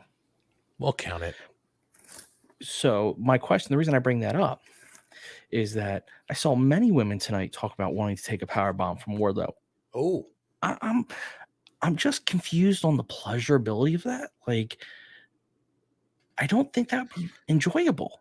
Schlong, let me explain something to you. Kink shaming. Yeah. Not kink shaming. I'm just curious. I want it explained. There's some people like pain for pleasure. You know what I'm saying? And yeah, but isn't that usually like spank my butt, twist my nipples? Whoa. Didn't know we were getting so R-rated here on the Mark Order podcast. This isn't even the Mark Order After Dark. Drop was about 122.30. Yeah. We need to start clipping this stuff. Yeah. This whole segment, Kate. Figure out the timing because we're cutting this one up. This is making it to our social cues. I don't know, Schlong. Some ladies like it rough, I guess. But like, I don't know. It just seems like. Have you ever been powerbombed in the bedroom? Is that a question to Schlong, me, or both? Just in general. Okay, I have not. Unfortunately, I lean towards the straight persuasion, which means there's not a lot of people who have the ability to powerbomb me. Sounds like you need to find yourself a real woman, but I'm just saying, you haven't tried it. I'd question if that woman exists. Her name is Jade Cargill, but okay. Yeah. Okay, so you're the one I can't get? Who said that, Schlong? You've got a stunning personality. Made me laugh. Really. No, don't be so hard on yourself, man. Yeah. I don't. It's all in the confidence. Punch Kate in the face. What? Don't do that. Damn. Don't. No. Oh, no. I don't want to.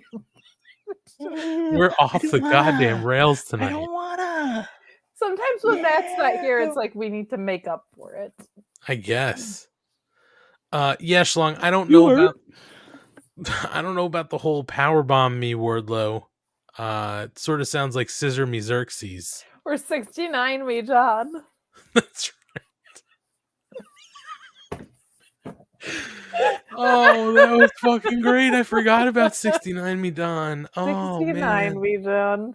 Quarantine was fucked up. Yeah, I don't know. But I guess we'll have one powerbomb dedicated to Maggie. So that'll be fun. Kyle K. Sparks also brings up the fact, and I think we've all sort of said this, Sean Spears is criminally underrated talent. He's long overdue to get recognized. Sean Spears for TNT champion. Don't hate it. I think he could make a run at it. I don't think he can get it from Scorpio, but I could see him in that picture. Come on, he's a mid-card talent. He can work. He's an A+ accountability buddy. Okay. Yeah, I don't think he'll be a TNT champ. Maybe a contender for it, but there's just so many people that I feel like are in line for that ahead of him. I think he can take a run at it. I don't think he's going to get it, but he could definitely take a run. Yeah, I don't think he's going to get it, but he'll get a shot at it at some point. Maybe you can get a hoagie. Get a hoagie. Get a nice toasted hoagie. He's so smooth in the ring, though. It's like water. Yeah, it is. That'd be fluid, not smooth. You fucked up. I so don't care. Doesn't matter. Anywho, let's plow forward. Back from the commercial break, the Jericho Appreciation Society are walking backstage. They run into a crew member wearing a Moxley t-shirt. They start to harass him, and then he gets a fireball in his face because Jericho's a wizard. Fireball. I love it. That's all I'm going to say. We don't need to go in detail about it, but I goddamn love it. I just love Chris Jericho. I know you were going for it. Didn't really work with Jericho. Shivani's in the ring for the face-to-face between CM Punk and Hangman Adam Page. Everybody makes their entrance. Shivani leads off talking about the finisher borrowing and back and forth talk. Goes to Punk first. Punk says it's safe to say that the biggest moment of his career happened in Vegas. He's grateful to be in the position he's in, and he loves all of us and plans on walking out of Double or Nothing as a champion. Asked about Punk's confidence, Page says he'd said exactly what he was going to do. There's nothing Punk can do to take the title from him. Punk says he's not sure why Hangman's taking it personally, possibly the toughest son of a bitch on the roster, and he's the champ for that reason. And there's a locker room full of people like him waiting for a shot. This is just business for him. Page says that he hasn't been waiting for this moment. He hasn't been waiting for the moment for weeks, but rather for months. And he was ready to sit on top of the ramp and light a pipe bomb and roll it down the ring and watch it blow up in Punk's face. How good it would feel, how it would come full circle for him. But now they're in the moment and he realizes he can't do that, not because he's afraid, but more so he thinks about what he wants to say. He thinks about what Punk would do. And he's not thinking about his pettiness or cowardice. He just thinks it's not the right thing to do. Instead, he's going to lay out how he feels. He doesn't hate Punk, but he pities him and has no respect for what he's done since getting to AEW. He thinks he wants the title, but he doesn't. He thinks he wants the title, but he doesn't get it. It's not about what happens in the ring. It's about what happens after the light turns off. And the small, quiet moments in the ring.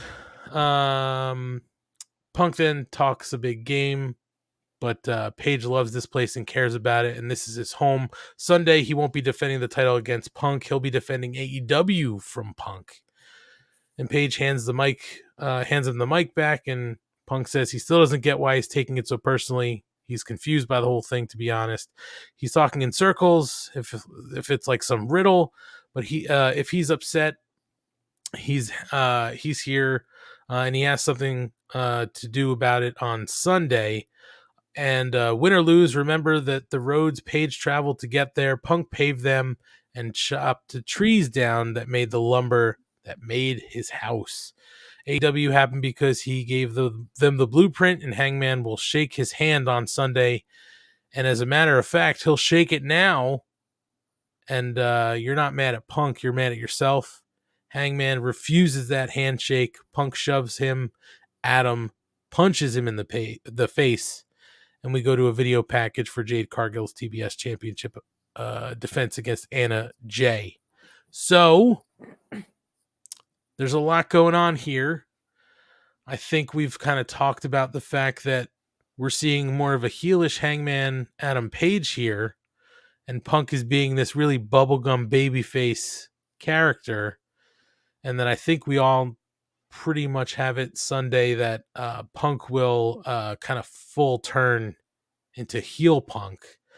Kate, is that what you still think after this segment? Oh man, so there's a lot of things that could not be that. I still think that's what's going to happen, but with 900 events coming up in Chicago, they might wait because I think it's going to be hard to have Punk booed in Chicago. However, they don't tend to care when heels get cheered in their hometown, so that's not like the biggest deal in the world. But for someone who's newly turned, they might care about it a little bit more. I do still think that's what's happening. I wouldn't be stunned if Paige retained and they ran this back in Chicago and the moment happened there. But I've just really, and you know I'm a Punk gal, obviously, but I've, in this whole thing, really loved what we've seen out of Hangman.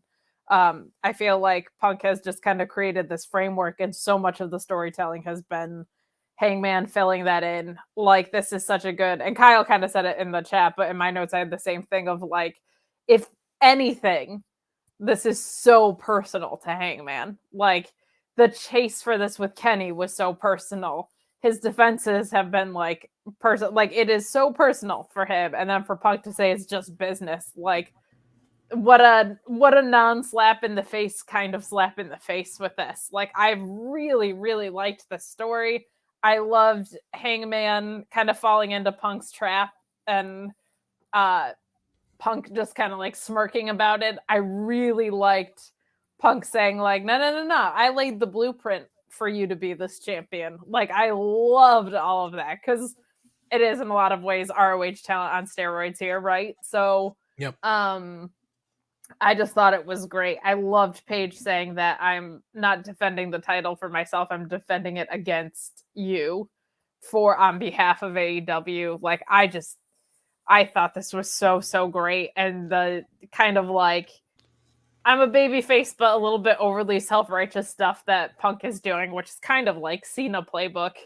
Ironically, I think it's just been gangbusters, but I feel like, so much of the work that Punk has done has been the set for Hangman to spike it. And I just think Hangman has done some of his best storytelling of his reign in this and of his career. Like, I've just loved the way that he's colored in this story and how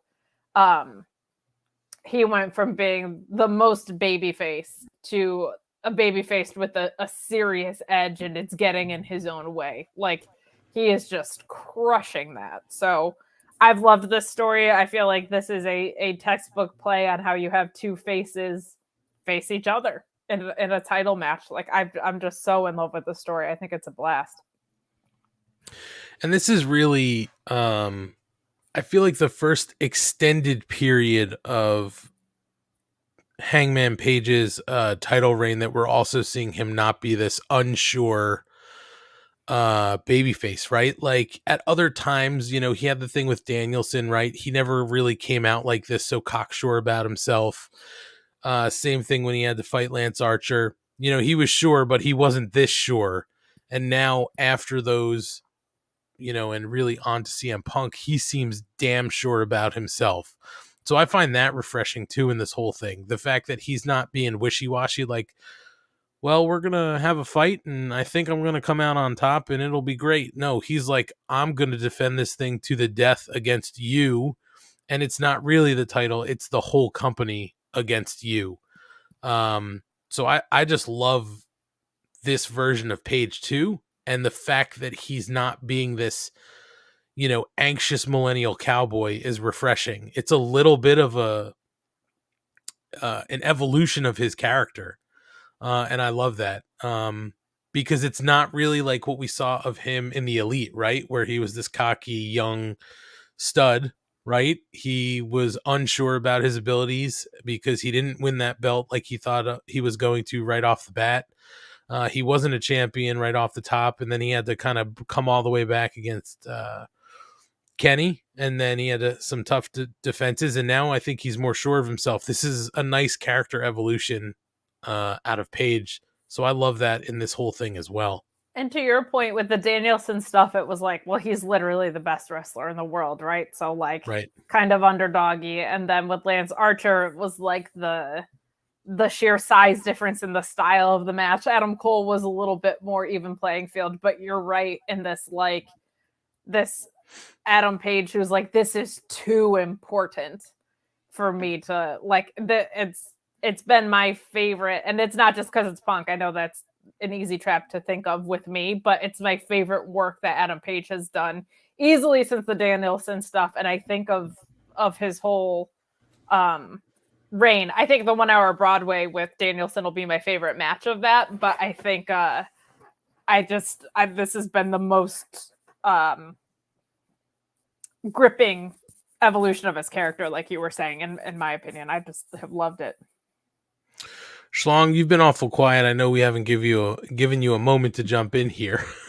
It's awful quiet. I mean, I wasn't really a spot. All I'm going to say is, what would you like to add? Yeah. Hangman's statement laid the groundwork for what Punk's heel turn will look like. Hangman basically saying that Punk is not who he says he is, that he's a pariah in the backstage, is who that Punk will be when he turns heel. That he's been lying the whole time about helping wrestlers and trying to get everyone over, and it is about him, and that he secretly positioned himself to be in this place. That's going to be who he is as a heel. It's going to be amazing.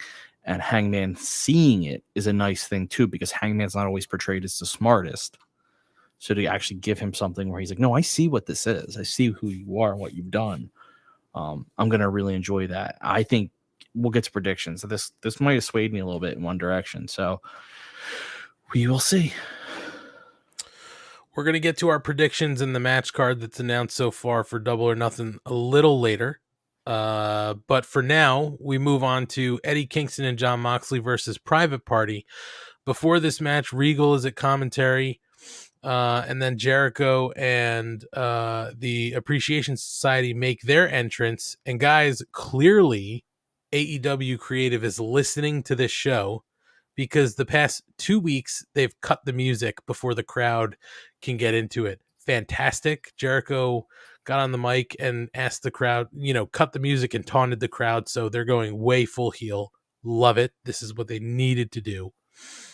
But getting into the match, let's cut to the end here. We don't need to go through this move by move, but Eddie Kingston and Jon Moxley win by pinfall with the paradigm shift from Moxley on Isaiah Cassidy. Post-match, the Jericho Appreciation Society rushed the ring. They beat Moxley and Kingston down, but Danielson, Ortiz, and Santana come to make the save. Referees swarm down to break it up, and Jericho and Danielson are brawling in the ring. Eventually, Jericho, kicks Danielson in the knee, and Danielson goes down. So they're playing up this injury angle. They also called attention to it before the match. I think they showed a short clip of kind of what happened on Friday night. So they're keeping this going. Danielson, they also said, was, hobbling to the ring. So they're playing up this knee. But after this, they go to break. Schlong, let's go to you first here. What'd you think of the match and the post-match?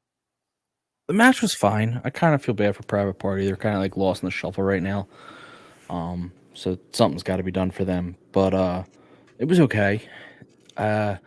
Nothing bad. Just I don't think it was anything to write home about. I think the brawl afterwards was more about it and how they're, this is going to be insane come this weekend. It really, to be honest with you, walked away with no feelings on the segment, which isn't always a great thing, but I just feel like I'm not upset. I like the feud. this was just a holding pattern segment to get you to the match. There was nothing developed here that you're like, oh, okay, this is what I want. This is just, we know Sunday's going to be awesome. We're just going to wait till we get there. It also did show you that, there's no, at least between Kingston and Moxley, there's no bad blood, right? They're still able to work together. And the rest of the team did come out to make the save. So right now, that thought that was put in their heads last week hasn't really come back to bite them, but we'll see what happens Sunday. Kate, what'd you think of the match? Match was good. I liked how at the end of it, when they went into the dual submission, so much of that with the Blackpool Combat Club has, I feel like, been them doing the same move, and Kingston and Moxley doing different things. I think Moxley was just striking the hell out of him with his elbow, and Eddie had a submission locked in.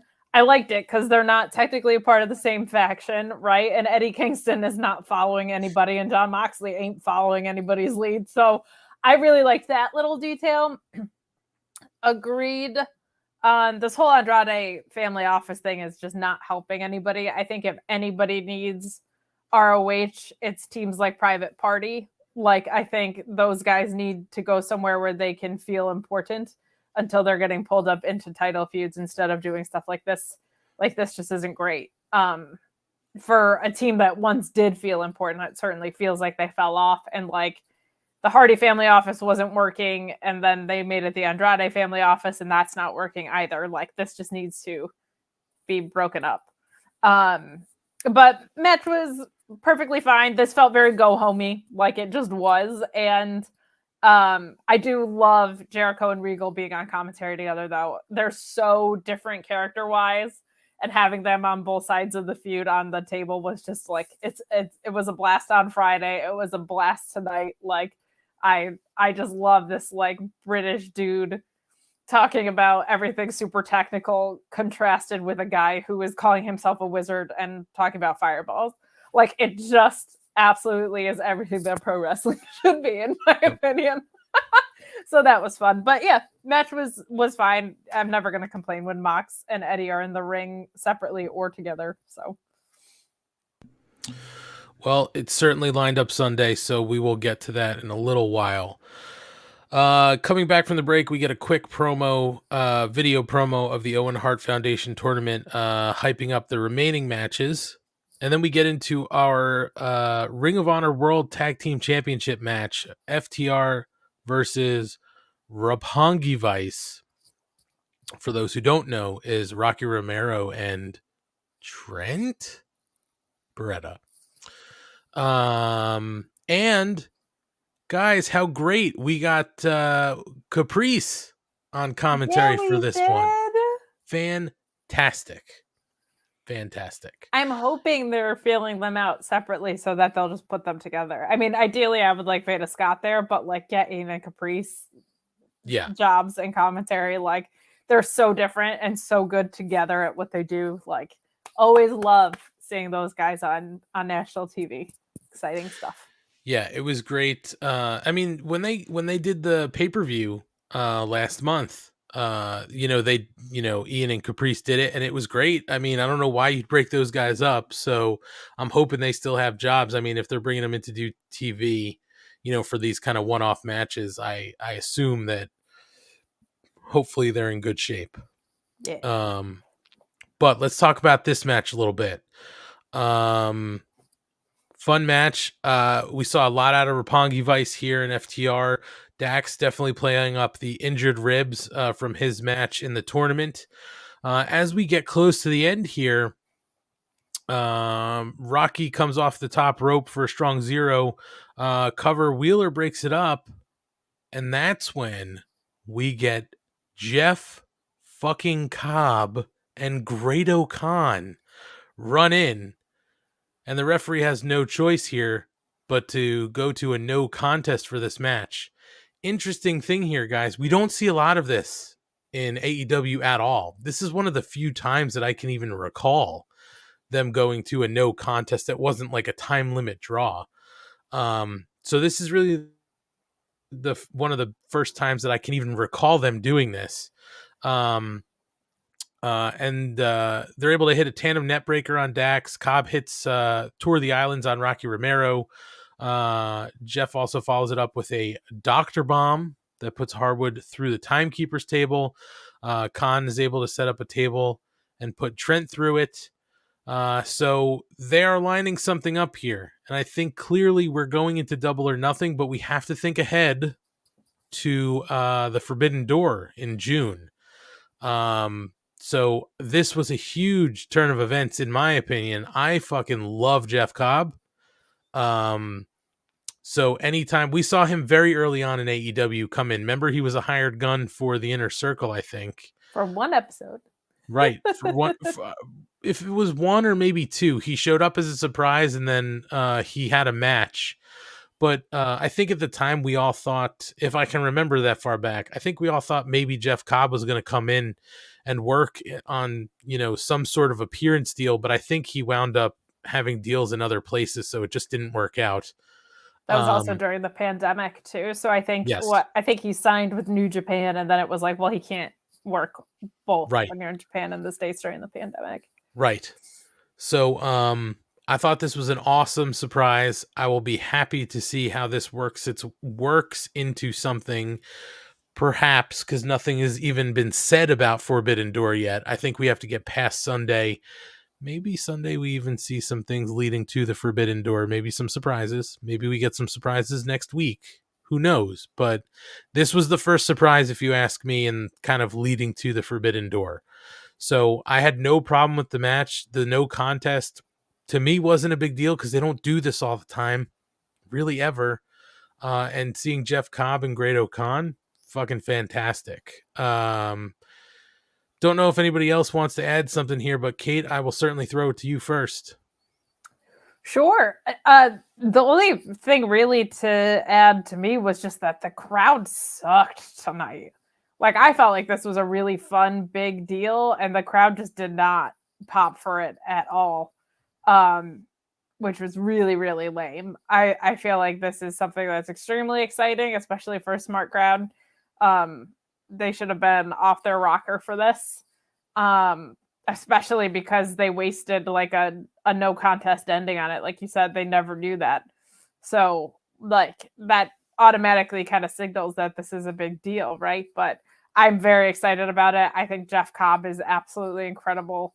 And I also just appreciate, like, this company didn't have like a lot of big guys when it started at all. It was like Will Hobbs and not much else. And now, like, you've got a lot of big dudes. You got, and like Wardlow and stuff.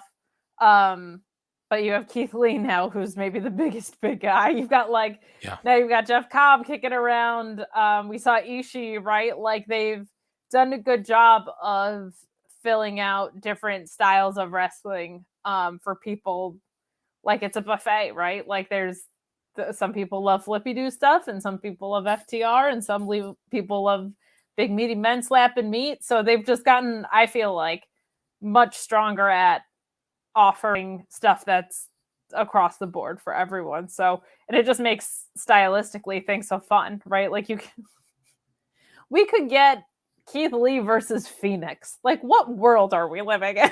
Right? Yeah. Like, it's nuts. So I just appreciate how they filled out the roster with guys that are like Jeff Cobb of more recent signings and stuff. It makes it fun.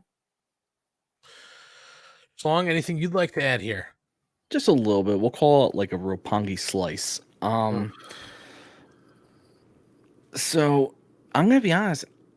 I didn't pop. Okay, I would have been in the crowd not popping. I know Jeff Cobb from the one match. Had no idea who the other guy is. I'm not a New Japan mark. Yeah, no, you're as bad as the rest of them. I get it. Yeah, that's fine. I guess when you bring in two guys that, as smart as you are, like, not everyone's gonna know them. Yeah, It's gonna be well, tough. Those people should stay home.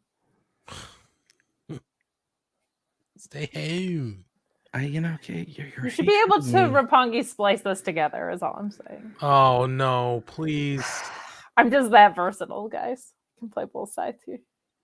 Yeah, but I would say I understand where you're coming from, though, sincerely. I would feel like Jeff Cobb is probably one of the more recognizable New Japan talents. Great Okan I could see being like a little more who's that, but like outside of like Okada and Ibushi maybe, like I feel like Jeff Cobb is probably pretty well known because he was in all the same circles that the other guys were, right? Like he was in ROH, he was like in all the same spots. Cobb is well known, but you're coming down and you're in a little bit of shock because it doesn't usually happen. So your reaction's muted. There was no music, if I recall. So you don't have that pop where music usually helps you get a little like, oh shit, like these guys are just there. And then you have it's not Okada, it's not Ibushi, so it's not someone who like you're gonna go, oh, like you're gonna be like, oh shit. But they were kind of dead all night, to be honest. See, I don't think so. I thought they were live for a lot of it. Yeah. Like they're like in the Wardlow match, they were chanting his name like a motherfucker. Well, that match, yeah.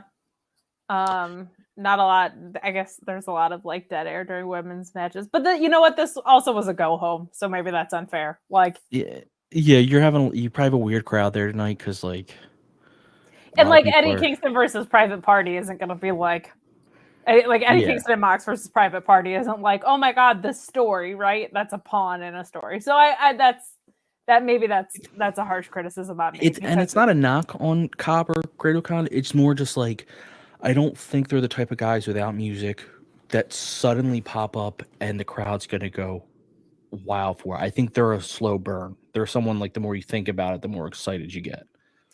Because I just don't think they have that whatever about them. When you see Cobb in the ring, I think people. I've seen Cobb. No, it's not a problem with Cobb wrestling. I'm just saying, like, if Okada, if Ibushi, if like someone of like that level shows up, that's like an oh shit, no matter what happens. To me, this is the equivalent of like if the best friend showed up somewhere. Like, it's cool, but you're not gonna go, holy fucking shit. You're gonna be like, no, that's really cool. You're no best friend of mine then. I see now. I could see there being less of a pop for Great O'Con. I think that is more of a, you really need to know about other shit to know Great O'Con. Because to be honest, I didn't really know much about Great O'Con. But he's great. That very true. It's in his name. But I will say this. I am a little surprised that there was not much for Jeff Cobb, because Jeff Cobb is certainly a name that is out there and known in wrestling. And Kyle K. Sparks said it in the chat too. Cobb is a former Ring of Honor TV champion. Commentary pointed it out. Obviously the crowd's not listening to commentary, but Cobb is somebody with ties to Ring of Honor. And Cobb, was seen at least some time ago on AEW television, but he is somewhat known maybe by the crowd. It is surprising to me because Cobb is such a talent in the industry that didn't get a little bit more of a pop. It was a shock. I never thought in a million years that it would be somebody like Cobb showing up, because I've looked for Cobb at other times. I've been like, this would be a great place to bring in Jeff Cobb.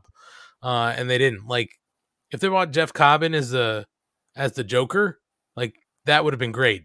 Cobb and Samoa Joe, like, fantastic. I mean, I was happy with who they brought in, but it is a little surprising that Cobb didn't really get any major response here. You know what it was too? Like, I just feel like it could be you two guys, and if you like came in and there was like a no contest and you were standing tall at the end, I would have some emotional reaction. Like, even, you know what I mean?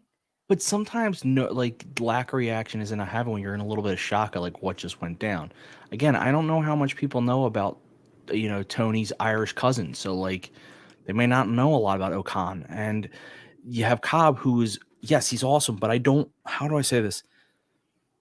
I could easily see someone being like, is that Cobb?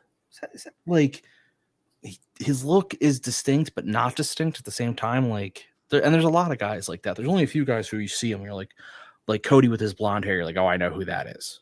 Like that, and sometimes looking a little more bland, it gets the audience to be like, and then by that point, the moment's kind of like lost. Like you've lost that initial like pop you need to carry the momentum.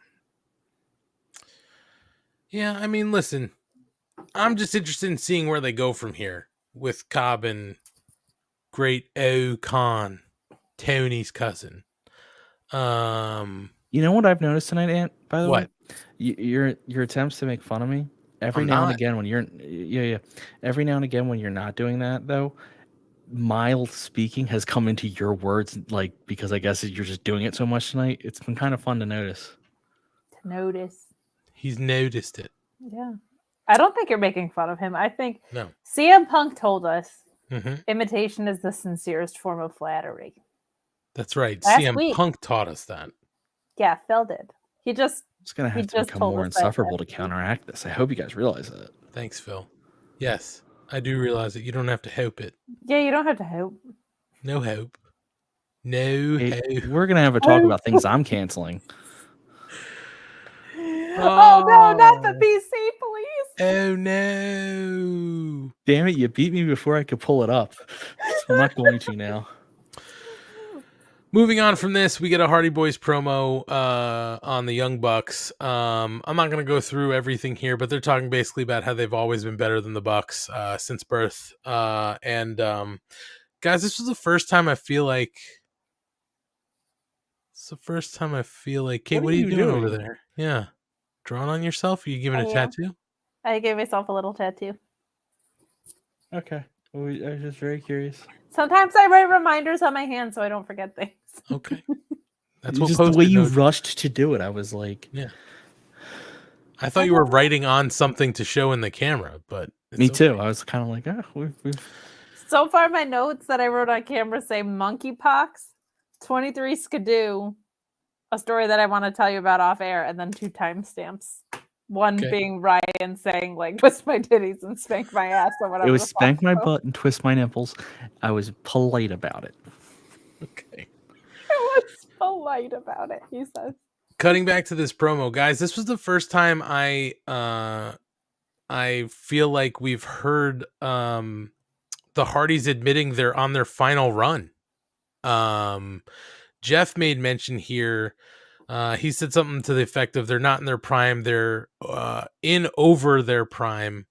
And Matt says that they'll never be better than them. The Bucks will never be better than them. They've always been better than the two teams, and they want to win these belts. They're sort of in their way on their final run to winning the belts and collecting, another championship in their historic, career. So it just, it made my ears perk up because I never really remember hearing or seeing either one of them make mention of this being their sort of final run. So it's just something that I wanted to bring up here. Not sure if you guys heard that or thought a certain way about that. I think Jeff has mentioned it in interviews, but not on air. Right. But yeah, I actually also think that's important. Because it just makes it feel, especially for like live crowds, like, hey, you want to see the Hardy Boys one more time? Get your ass to a show. Over time was one of the worst things I've ever heard Jeff Hardy say in my life. Right. That was so cheesy and terrible. We're not in our prime. We're in our over prime, which is basically overtime was horrible. But I like, this is kind of thrown together, right? This is more dream matchy, so this was a perfectly acceptable justification for the match, in my opinion. And honestly, you put the Bucks in a big spot. You put the Bucks in any spot, but you put the Bucks in a spotlight match in a pay-per-view, they're gonna kill it. This will be a really fun match. And Kyle K. Sparks can maybe correct me if I'm wrong, but I believe that they had a match in Ring of Honor. Maybe not, but I thought maybe there was a Bucks Hardy's match in Ring of Honor for the short period that the Hardys were in Ring of Honor. Maybe not. Could be wrong. Totally wrong. But that would be cool if that was the case. I didn't know that. I don't know. Maybe not. They haven't said anything like this is the first time this is a dream match. Maybe on television, on a major show. But either way, I am all in on this match. Schlong, anything you want to add from this? You guys covered it. Okay. Let's see. We go into the triple threat or the 3-way match. Jungle Man, Jack Perry, versus Absolute Ricky Starks versus Shane Swerve Strickland. Kyle K. Sparks. The Hardys won the title on a surprise appearance, then lost it back to the Bucks in a ladder match. There we go. Nice. Wait, real quick. Gordon Post actually poses a good question. I do want to know your opinion. Is it really a dream match when it's happened before? We just found out it's happened twice. Is this still a dream match? Yes, because sometimes dreams are real and come true. Okay, but it's come true twice before. We're saying is this a third one still a dream match? Haven't you ever had a repeating dream? Kyle K. Sparks also says, by his count, the Hardys and the Bucks met 6 previous times. Hardys are 3-2-1 in that time, 1 being a double pin. I have seen it 0 times, so it still is a dream match to me. I think it's only a dream because it's their last chance to do it. It's like this is the last time for these two teams. I think this is also a dream because this is really the major platform that we're going to see them on, right? I mean, at the time in that period of Ring of Honor was really hot at that time. Obviously, the Bucks, the Elite, with Cody and Hangman and Marty and the whole group. I'm sorry, I said the name that I shouldn't say. Marty McFly. Yes, Marty McFly. Oh, geez, Doc. But yeah, I would still say that this is a dream match because most eyes are going to be on this, right? Like, eyes should have been on those previous Ring of Honor matches because that work at that time was very good. And then obviously Ring of Honor goes into their dark period in recent times. Yeah, I still say that this is a dream. I really want to see this match again. And I think that they're going to kill it in the spotlight here. I think both teams will. That's fair. Just wanted to bring it up. Yeah, no worries. As I said, we get Jungle Man, Jack Perry versus Absolute Ricky Starks versus Swerve in the 3-way match. Lots of action here to start out. Ricky being Ricky and sort of trying to get off to a hot start. Cutting to the end here. Shane Swerve Strickland wins by pinfall with the diving double stomp on Ricky Starks. Fantastic. Post-match, Hobbs is able to run down to the ring and attacks Swerve. Luchasaurus makes the save. Then Keith Lee completes the set of sort of big men being in the ring who are involved on the match in the match on Sunday. Lee's able to clear the ring and then slingshots himself over the top rope onto Hobbs and Luchasaurus before standing tall with Swerve in the ring. My goodness, Keith Lee just does things that big men should not be able to do. It's like he has no limits. Yeah, some would say that he can even be, I would even call him limitless. Seems like a stretch now, though. Like, would think that would ever work? I'm not sure if he's taking some sort of pill that makes him limitless, but it's possible. I just want to talk about. Put that on a t-shirt. See if it flies. Yeah, it might work. We should say. Yeah. I never realized before tonight when they were doing like the Hobbs, then Luchasaurus, then Keith Lee. Like, it didn't click to me that all 3 teams have the big guy, little guy setup. Oh yeah. Like, I knew Hobbs and Starks, and it just did. I know I should have, but the Jurassic Express never clicked to me that, like, oh yeah, they also are big guy, little guy setup, which is really neat. Well, because they're little guy dinosaur, and you're big dinosaur. It's not, it's not a big guy. But it's a boy and his dinosaur. I won't steal everything from Kate to talk about, but I'm going to point out Starks walking the ropes and Swerve landing on his feet off the top rope. When it's reversed, is it Hurricane Rana or whatever it is when it's reversed? I don't know. Kate, Kate, you should know. You do the commentary. I do color for a reason, buddy. I believe you're right. Idea. I believe that is. But I liked that everyone got a chance to shine, which was important. But Swerve needed a win. So him getting a win out of this was huge. So I loved everything about this. Everyone comes out looking amazing. Like, no one comes out of this looking poor. Like, all the talent in there. These are the guys. I mean, I know they're on tag teams, and I'm happy the tag team division exists. I'd also be happy if these were the guys going for the TNT title. Like, these 3 guys plus Sky plus it's phenomenal. And then you throw in the big guys at the end, what Keith Lee can do, but even what Will Hobbs can do and what Luchasaurus can do, like all of them, their match is going to be insane. I mean, just is there a stipulation in their match? Is it no DQ or anything, or is it just No. make it no DQ so that all 6 can be in the ring? Because that way we don't have to bitch about the refs because they're never going to be out properly. So like, let it just be insane the way it should be. Well, it is a triple threat tag team title match Sunday. So I believe that means all 3 not 3 teams, but 3 men will be in the ring at the same time. Just let all 6 be in, like, just because that's what's going to happen anyway. You know, we'll get a spot like that, no doubt. We will get a spot like that. But I'm with Kate. I don't need all of them in the ring at the same time. I actually like I'm not saying I don't. I just think it's not going to happen. I think they're going to be all 6 most of the match anyway. I don't think it'll be most of the match. There will certainly be a bunch of spots, but I think that they'll do. Depends who we got reffing. What? Depends who's refereeing. Well, it could be Rick Knox. He usually is in these tag title matches. I know. Goddamn Rick Knox. Make it MJF. Job. Get a Burberry shirt, Rick Knox. What do you think, Kate? What do you think about the match?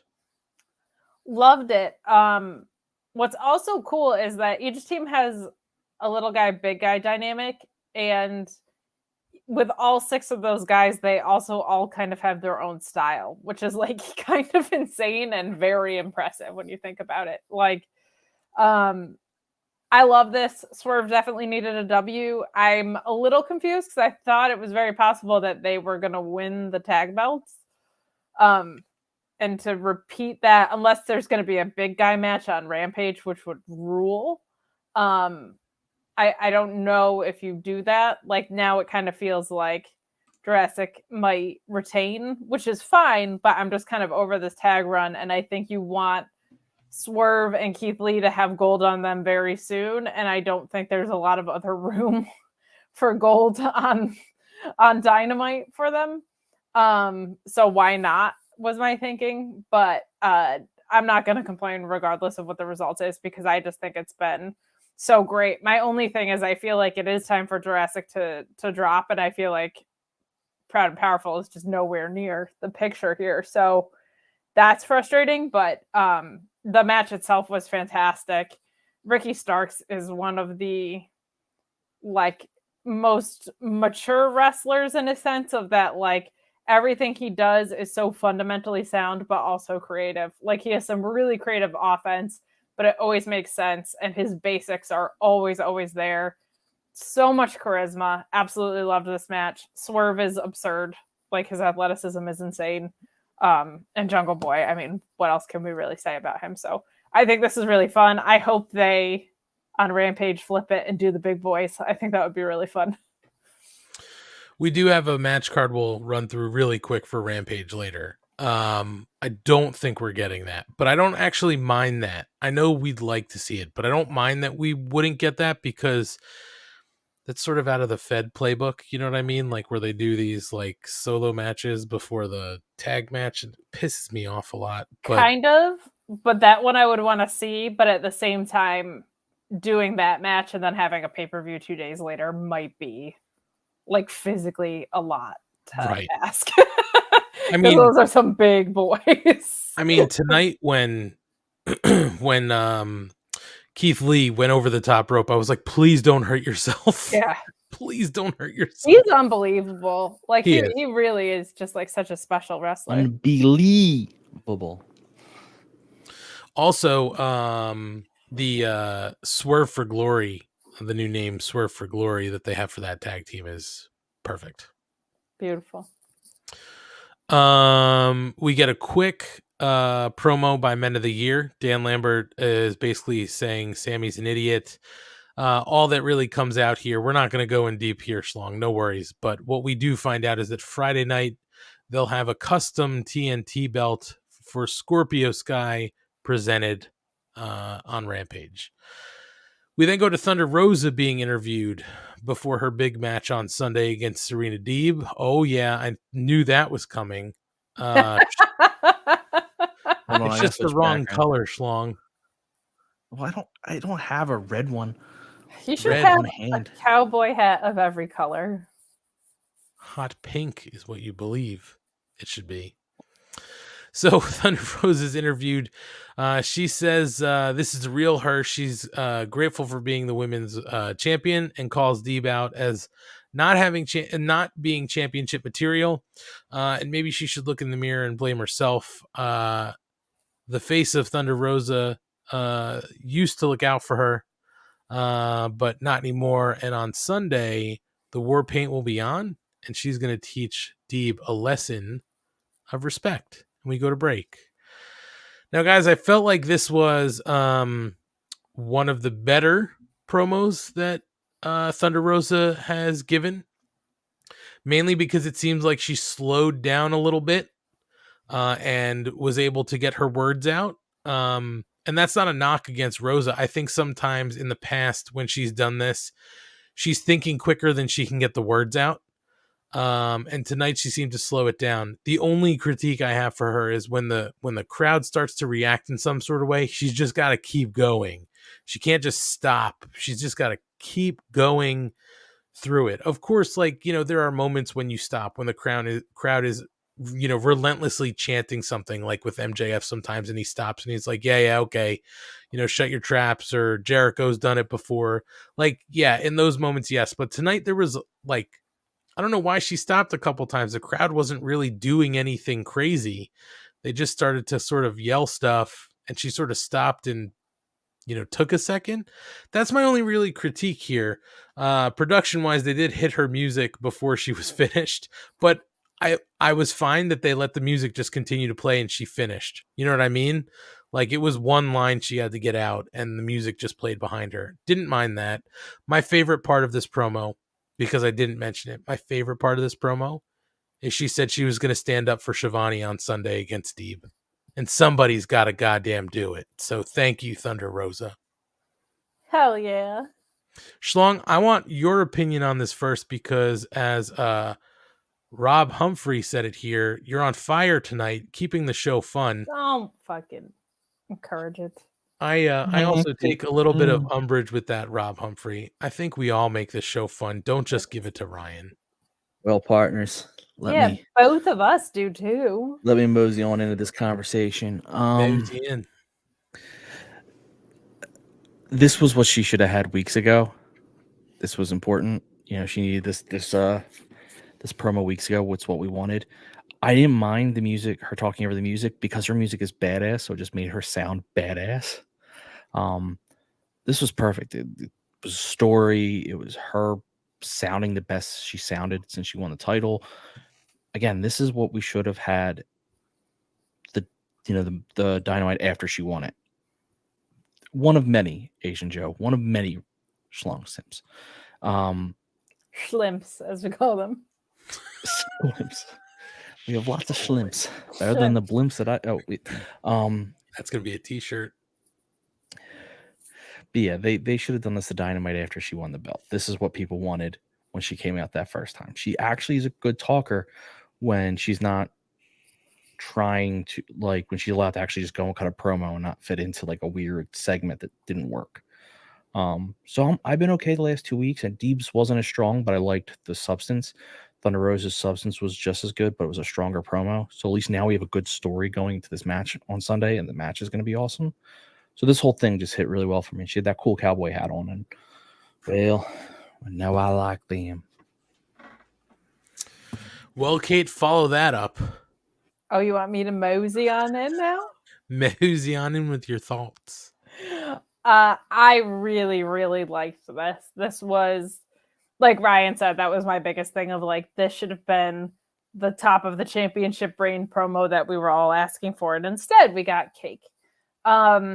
This was great. It was sincere. She tied back the Dustin Rhodes stuff from last week. She's going to stand up for Tony Schiavone. This was just a really good, sincere face promo. I love that she came out with no face paint, because we've seen half and we've seen full. And I loved her calling her face paint war paint. It makes it feel so much more important, especially when there's so many people that have face paint on the show, like for her to say, no, that's war paint. That's my battle. I really, really liked this. She definitely slowed down. I think you guys are both correct in that. I think part of the reason that this promo was so successful was the simplicity of the lack of anything else around it. Like Serena didn't come interrupt. This wasn't like Tony Schiavone in a full interview with her and someone comes and whatever. Like this was just her giving a promo. She had some time to give it. It didn't feel rushed from a production standpoint until the music hit, but she just kept talking over it. It didn't seem so unintentional. So I really, really liked this, and it made it feel like there's some substance behind this feud, which is good because we knew the match is going to be great, right? Like, going to be great. It's Thunder Rosa and Serena Deeb. So to now finally feel like, okay, I am bought in and emotionally invested the most that I can be. Good shit. Very, very happy to see this promo work from her. So we're heading into Sunday with Deeb versus Rosa. And as Kate said, I think this match has a lot of potential to be fantastic because they have fought each other a number of times over the years. So we'll get to see it on AEW television. Coming back from the break, we get a quick, backstage interview with Red Velvet. Oh, I thought Schlong had a chef's hat to put on there for a second. God, if I fucking had a chef's hat. Yeah, you need a mixing bowl next to you at all times. Something. Red Velvet was stirring it up backstage with Shivani, and she was upset that Chris Statlander beat her, and Ruby Soho got rolled in because she said she heard her name. And Velvet hands Ruby a How to Deal with Chris Statlander notebook and storms off. But Ruby says she doesn't need it because she's fought her before, but she's going to keep a couple of those things in mind, like the fact that she's got a bad knee and a bad shoulder. That's because Friday night they will fight in a Owen Cup qualifying match to see who will make it to the pay-per-view. I don't know if anybody wants to add anything here, but it's Why would it's you an throw away interesting a turn. perfectly good notebook? Who knows? It's got words in it. They didn't say the whole notebook was full, and some of those words might have been useful. It's about how to deal with your opponent. Somebody Really, said, it was just hey, I did all E.T., this. The novelization. If I handed you a notebook that Right, was that like, got me. here's all this information that I scouted, why would you just throw that out the window? I don't trust you. Well, you should. I'm very nice. No, E.T. all the you've done is make fun of me novelization. now. Nobody else? No, nothing, Kate? E.T. the novelization? She's an alien. Okay, well played. I didn't actually hear what he said because I was talking and I was That's- spoken over. It's the only way I can talk in here. Oh, okay. How dare you, sir? So, guys, we move on to one of our main events here. Dr. Britt Baker, DMD versus Tony Storm. Our Kate lookalike now that Penelope Ford is nowhere to be found. And let's cut to the end of this match. Jamie Hayter does come down to the ring and sort of get involved a little bit. She's running interference a little bit for Dr. Britt Baker. At the end, Britt Baker wins by pinfall with a seated pin. She, I guess, grabbed the rope for leverage. It was messy as all hell. So during this match, Toni Storm also was bloodied. Looks like she had her nose bopped pretty good. She was bleeding from the nose. So Toni Storm is sort of looking on while Jamie Hayter jaws at her. So clearly there's an issue still between the two of them that I'm sure will get a match somewhere in time. Guys, I'll throw it to Schlong first, but just a couple things here. I've said it before. Britt Baker has grown on me as a wrestler, seeing some of the matches she had, but I feel like sometimes we get Britt Baker, 2 steps forward, 1 step back. You know what I mean? It's not 1 step forward, 2 back. I feel like, where I thought in the past maybe she gassed out or, wasn't really up to par with some of her opponents. I feel like sometimes in matches she just sort of backslides.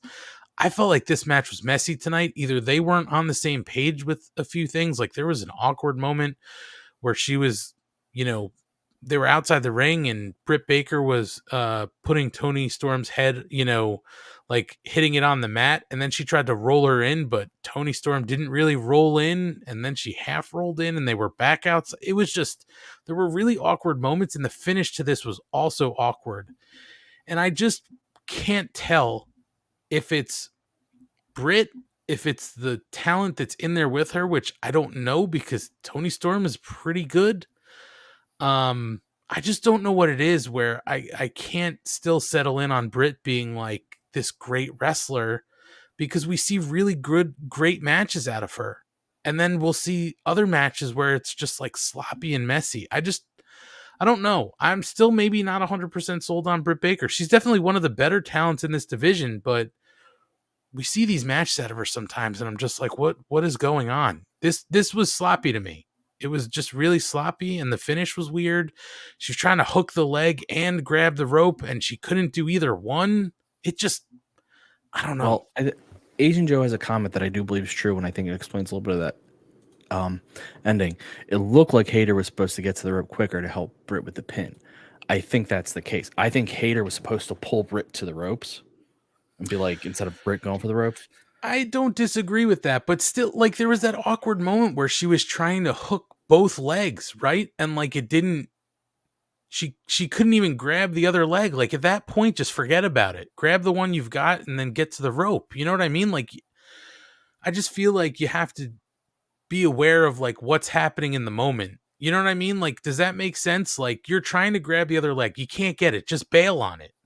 Just do what you're supposed to do to get to that finish. And it just seemed late. I don't disagree with Asian Joe. I don't. You better not, because it's fucking no. It's Asian Joe. You know what I mean? Yeah. Oh, I know. Is very much. She depends a lot on the chemistry she has with whoever she wrestles, and she definitely is one of the more has her chemistry fluctuates more than a lot of other people's. Where like Bryan Danielson seems to have chemistry with everyone. But, and I know he's the best, but that's part of what makes him the best is that he has it with everyone. She doesn't. She has it with some people and doesn't have it with others. She's still one of the best women wrestlers out there because what she can't always do in the ring, she makes up for with all else she does. And wrestling's a total package. It's not just ring work. The match was fine up until the ending to me. I'm with you. The ending was sloppy and it was weird and it was like, I mean, when I say fine, that's not me saying it was great. It was fine. If the ending had been normal, I would have been like, okay, that was just an average match. I saw people online upset that Britt won, saying like, oh, you bring in a new talent, they lose to Britt. This is just kind of like, this is what WWE does with Charlotte. I don't necessarily feel the same way here. Because of how she lost, they're clearly setting up a bigger story to come out of this tournament. They have their former and most well-known women's champ in the finals of the Owen Hart Cup tournament, which to me, there is their attempt to show how important the tournament is because, like, your former champ, you're the one who's most associated with your belt, is in the championship and views this as important. My prediction on this will vary. Not my prediction, but what I want for the tournament is going to vary depending on who she faces. If it's Ruby, I want Ruby to win. If it's Statlander, I'm okay with Britt winning. And for different reasons. But I think Toni doesn't get hurt by this at all because of the funky ending, and she's going to come out pissed off. And she has a feud set up now from outside the tournament with Britt and her crew, which is what you want. And this isn't like a belt. Like, she didn't blow her shot and can't ever get it again. These matches are going to happen as soon as this tournament's over. So I have no problem with it. I'm kind of between you two. The matches felt awkward to me. I don't think it like sometimes good wrestlers don't have chemistry and that's okay. Like I always go back to on the WWE side, Asuka's one of my favorites and Rhea is one of my favorites and they just didn't have it. And like that just happens sometimes. We see that with men too. So I think it was more just a symptom of that. Like I think they both work at different paces and that just made for some weird chemistry and that's okay. Like it just wasn't that great. But again, it's like this is the only women's match that we get, right? So it's oh, the women's division is whatever. So like that narrative kind of circles back. Hated the ending. Like sometimes heels can just win. Maybe they want to protect Toni Storm, and I get that they're trying to like set something else up, but it just felt kind of like a little lazy. I would have preferred Toni Storm won. I think it'd be interesting if it was Toni and Ruby because they've been allies for the time that Toni's been here. But I don't like hate it. My preference would have been Toni, but it's perfectly reasonable booking to have Britt move on here, especially if they're going to set up a bigger story. It does feel kind of WWE-ish, but the difference is WWE doesn't pay that shit off and AEW does. So they've earned my trust in that regard. I would personally like for Britt to lose either way. I'm intrigued if they give it to her and Adam Cole. That might be an interesting thing. Well, we will get to Double or Nothing predictions. So I'll give my take there. But yeah, I just this felt sloppy to me. I'm with you, Kate, there. And the ending was funky. And I just I don't know. It's hard for me sometimes when they're hanging the hat on Britt Baker being like the class of the division, right? And the face, I know that she's not really like the face of the division like when they first announced her, right? There's a lot of other women that's now. Starting to change a little bit. Like I think Toni Storm coming in has been. I think Toni Storm is great. Like I think the world of her. So I mean that in a good way. I think she's still a star and maybe even still the star, but I think it's like a little bit less like of a head and shoulders above everyone else situation. This might also be setting up Jade and Britt. We haven't seen it yet. So they might run that because Jade's running out of people real fast. So this might be a means to an end to get there somehow. Maybe a baddie interferes in the finals. Who knows? Yeah, I mean, we'll see. We shall see. But getting to the final match of the night in our second main event match, Kyle O'Reilly versus Samoa Joe for the Owen Hart Foundation tournament semifinal. So this is going to set up who will go against Adam Cole at the pay-per-view. I know you did the baby. I know, Kate. I saw Thank it. You. Cutting to the end here, we do get Samoa Joe winning by referee stoppage with the Coquina Clutch. And post-match, Adam Cole comes to the stage for a stare down. There is no attack tonight by Sanjay Dutt or Jay Lethal or Satnam Singh. I'm fine with that. Especially because I think Joe last week attacked with a pipe, right? So it sort of makes sense that maybe they wouldn't show up again this week. And I think especially because they want to set up this tournament final and not have it be this kind of funky, screwy finish. So that's the end of the show. But listen, I thought that this could have gone either way, and I would have been okay with that. I thought maybe they were going to set something up where it would be Kyle O'Reilly and Adam Cole in the final, and maybe we'd get a little bit of headbutting within the Undisputed Elite, but that's not the way they went. But man, this match is another one, in my opinion, that shows you that Kyle O'Reilly is a legit wrestler, and he's just fantastic. Everything he does in the ring. And I mean, that's not putting Joe down. Joe's fantastic too. Every time I see Joe in that AEW ring, I say the other place fired him, bought him back, gave him a title, stripped him of the title, and then put him back off TV ultimately to fire him again. Like seeing him in the ring now, it's almost like, what were you thinking? It's just crazy. He's just so good. Everything he does looks really tough and rough and violent, and it goes the same for O'Reilly. So this was really a great match. In my opinion, I thought it was a great match. I like the ending, the quick sort of hook into the Coquina Clutch. Due to the time, it seemed like an awful quick referee stoppage. But obviously they were doing this for time, right? So I think they were supposed to obviously end it on the Coquina Clutch referee stoppage, but it was an awful quick stoppage just because of time. So either way, that's what we'll get at Double or Nothing. Samoa Joe versus Adam Cole. So Schlong, thank you. I'm gonna go to you first, Schlong. What'd you think of this Go to match? Kate. Go to Why? Kate. My TV cut out at this point, Oh, so I only caught the very Oh end of it. no! No. You can make fun of me for this. Oh no! So I caught the very end. So go to Kate Okay. because I have All right, my totally no bad. opinion. Go ahead, Kate. This I think is worth a rewatch, but I'm a huge mark for both of these guys, so that's not a surprise.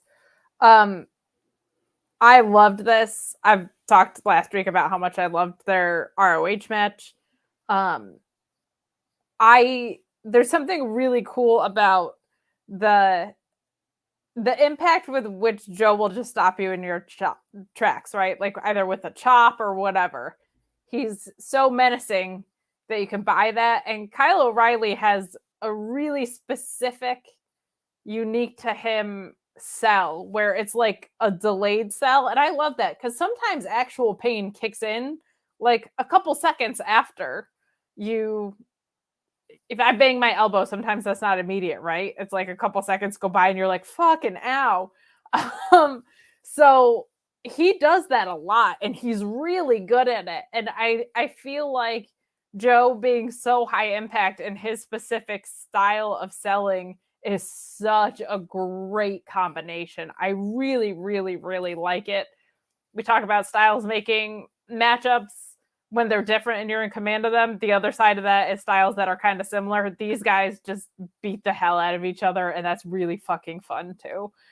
They're both super violent. Obviously, there's a huge size differential, but like the way Kyle O'Reilly will just kick you, and the way Joe will just stop you with a huge arm or a chop or whatever, makes it really, really fun. And Kyle being able to still provide some speed is great and helping direct the pace of the match. I thought this was fantastic.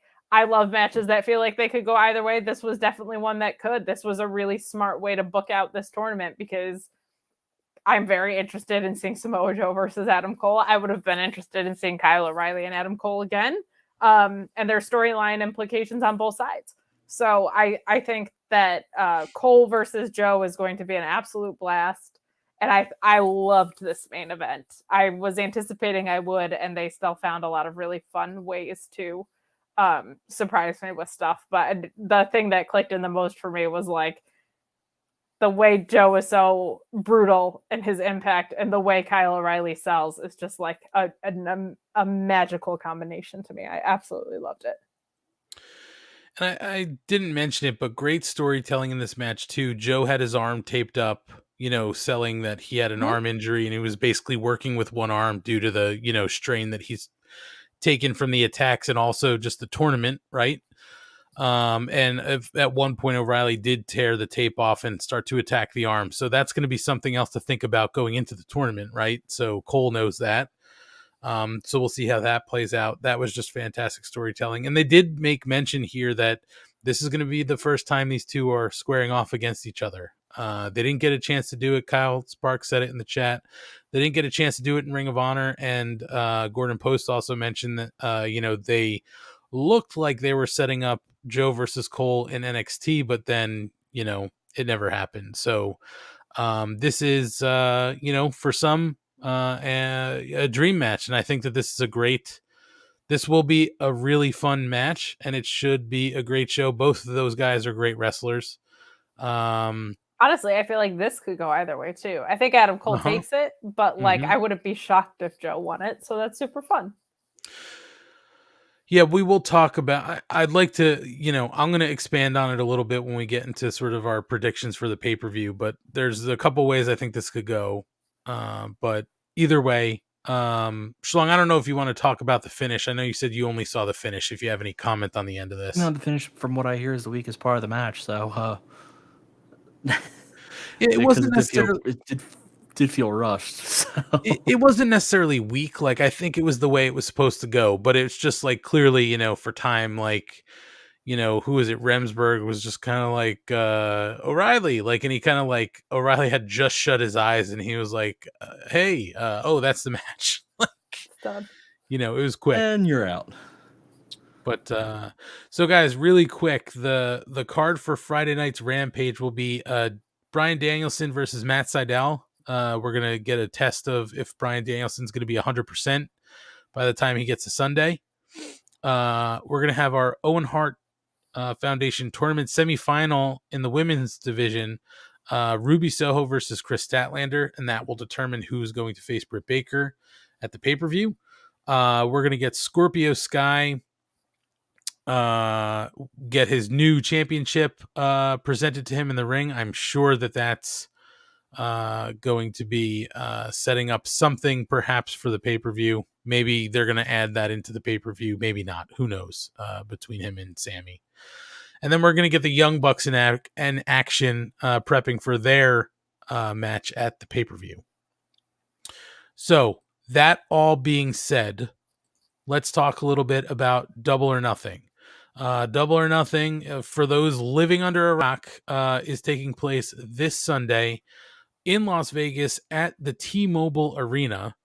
And it's the first time that it's going to take place at the venue, but the second time that the event is taking place in Las Vegas. So they're returning sort of to, I guess what they're saying, maybe sort of their home for this event, right? They might do this in Vegas every year. There were rumors they were going to do that prior to the pandemic. So it looks like maybe they're going to pick that back up. It's going to be at 8 p.m. Eastern time with the free show starting at 7 p.m. Eastern. And let's go through the card. So I know last time, I think Asian Joe happened to take down all of our picks, but anybody here want to take down our picks just so we're sure we have them? I'll do it. All right. Clearly we don't have Matt's Bye, picks, buddy. but Hope you find your dad. bye, buddy. I'll be the home base for all of our notes. Home base. Punch you in the throat. Punch you in the throat. Wow. All I said was I would be the home base for all of our notes. It's misogynistic out of Schlong. Thank you. I think I am a feminist. I am treating her like I would treat a man. Oh, okay. Well, All right, that's well, another way domestic of looking violence is an interesting take. at it. Ryan, would the PC police be okay with that take? I think as a representative of the PC police, wait, what? We're fine with it. I mean, what? No, nothing. Moly, moly, moly, moly, moly.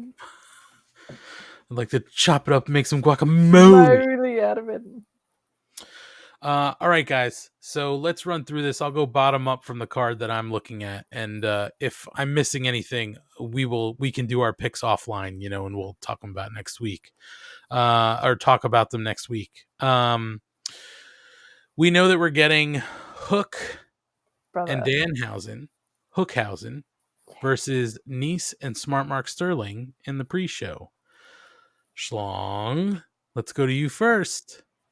I feel like there's only one way for this to go, and that's Hookhausen has to win. If they lose, I don't know what the fuck we're even doing. Yeah, I mean, this match was created so Hookhausen could win, much to the dismay of Mrs. Money. I'm going to go the same way and not because we're doing picks for points or anything like that, right? I think that's the way to go. However, I will not be surprised if somehow Nice is able to get the pin or the submission on Danhausen. And that's how fair. They don't allow Hook to come away with a loss. And Nice still can look strong. See, I think they're not going to want to run this back because I don't think this was ever supposed to be a thing. I don't think so either, but I don't think they would run it back. I think at that point, then there would maybe be a singles match, Hook and Nice. Fair. That's fair. So while I do think it's Hookhausen, I think that there is a way that they can get Nice and Sterling the win without having Hook take the loss. Very fair. But Sterling can also take this pin from Hook. That's why he's there. All right, guys. The big match that everybody's talking about, MJF versus Wardlow. Kate, let's go with you first. I'm going War Dog. I am also going with the War Dog. because I think that this is going to be the end of this story. I don't think they run this back either immediately. Like, I don't think MJF loses and then there's another shot or the story extends. I think Wardlow wins, and that is the end of his contract, and now he will get the All Elite treatment. Agree. And I think the next chapter is like the pinnacle breaking up. Yeah, I think it has to be. Yep. Yeah. Schlong, you going to go the same way or you going different? No, I'm in agreement because based on the stipulations they put in place, I can't see how they would get out of it. Like, I don't see how you have him lose and still pay this off properly. So he has to win. Oh, by the way, guys, we're wrong. Rob Humphrey has it. It's War Pig, not Wardlow. He has to come out to War Pig. War Pigs, sorry. I mean, I can't imagine what the license has to be for anything from Black Sabbath. I just can't imagine. All right. Next up, House of Black versus Death Triangle. And this is a tough one. I'll go first here. I think this is a tough one because it can go either way. But I think the House of Black goes over here. I think they win. And I don't know if they run this back immediately. This might not resolve it all. But I think the House of Black wins here. I think they need to come out of this with a win. Because there have been times where Malachi Black has been on solo runs where in big matches he's taken the loss. So I think this is one where they take the win. Schlong, what do you think? I'm with you. I think for the House of Black to be taken seriously, they have to win. Especially because I like the Death Triangle, but they've had some. Well, the Lucha Brothers have had some success, so they don't need it. And Pac is in and out of this company by his own choice, from what I gather. That he likes to live in the UK, so that makes it almost impossible to regularly have him around. So with that in mind, I think it has to be the House of Black. We are all samesies so far. Okay. All right. And it's funny because I don't think this is a super predictable card. I think we can look at every match here and you can say it can go either way. You know, that's like the funny thing. There's a lot of like 60-40, but we're all on the same page about what the 60 is right now. Yeah. Yeah. Now, here's one maybe we're going to split up. Jericho Appreciation Society versus Eddie Kingston, Santana, Ortiz, and the Blackpool Combat Club in what is being billed as an Anarchy in the Arena match. I don't know what that is. I'm sure it's probably just going to be a no rules, no DQ. They can fight around the arena. And, I don't know if it's pinfalls count anywhere. I haven't seen anything like rules set up for anything. But, that is what they're billing it as. Schlong, we're back to you first. Who do you think is going to take this one? Yeah, this is a tough one because I could see Jericho getting his win back against Eddie, but you have to have Black. But I don't think they're going to want to hurt the Blackpool Combat Club. On just literally a coin flip in my brain, I'm going to go with Blackpool Combat Club and LAX. Okay. Kate? I'm going Jericho Appreciation Society because I think Anarchy in an Arena sounds an awful lot like Stadium Stampede, and I think they're going to run this back as a Blood and Guts. So I think Blackpool Combat Club and LAX will win the blow off there, and that the Jericho Appreciation Society, the Jazz, will win this one. Okay. We're split. So this is a tough one. This is a really tough one. It is. I'm going Jericho Appreciation Society here as well. I'm not sure why. There are a couple of ways I could see them winning. I think it can go either way. This one truly, I don't know how they're going to go, but I'm thinking that maybe the issues between the two groups, LAX and the Blackpool Combat Club, aren't really resolved, and maybe that rears its head during this match. Maybe, somebody inadvertently strikes their own team member, you know what I mean? and maybe that starts to drive a rift between the team. Jericho Appreciation Society. This is a very sports entertainment type match, so maybe this plays into their hand. And as Kate said, I too believe that this is going to lead to a blood and guts, and that would be where Blackpool Combat Club shines, in a cage, with steel and all that kind of stuff. Question. Yes. Sorry, and I don't. My goodness. What? No, I'm just I also kidding. think Go they're ahead. not going to give them that win while Wheeler Yuta's not there. Well, but- this is my question.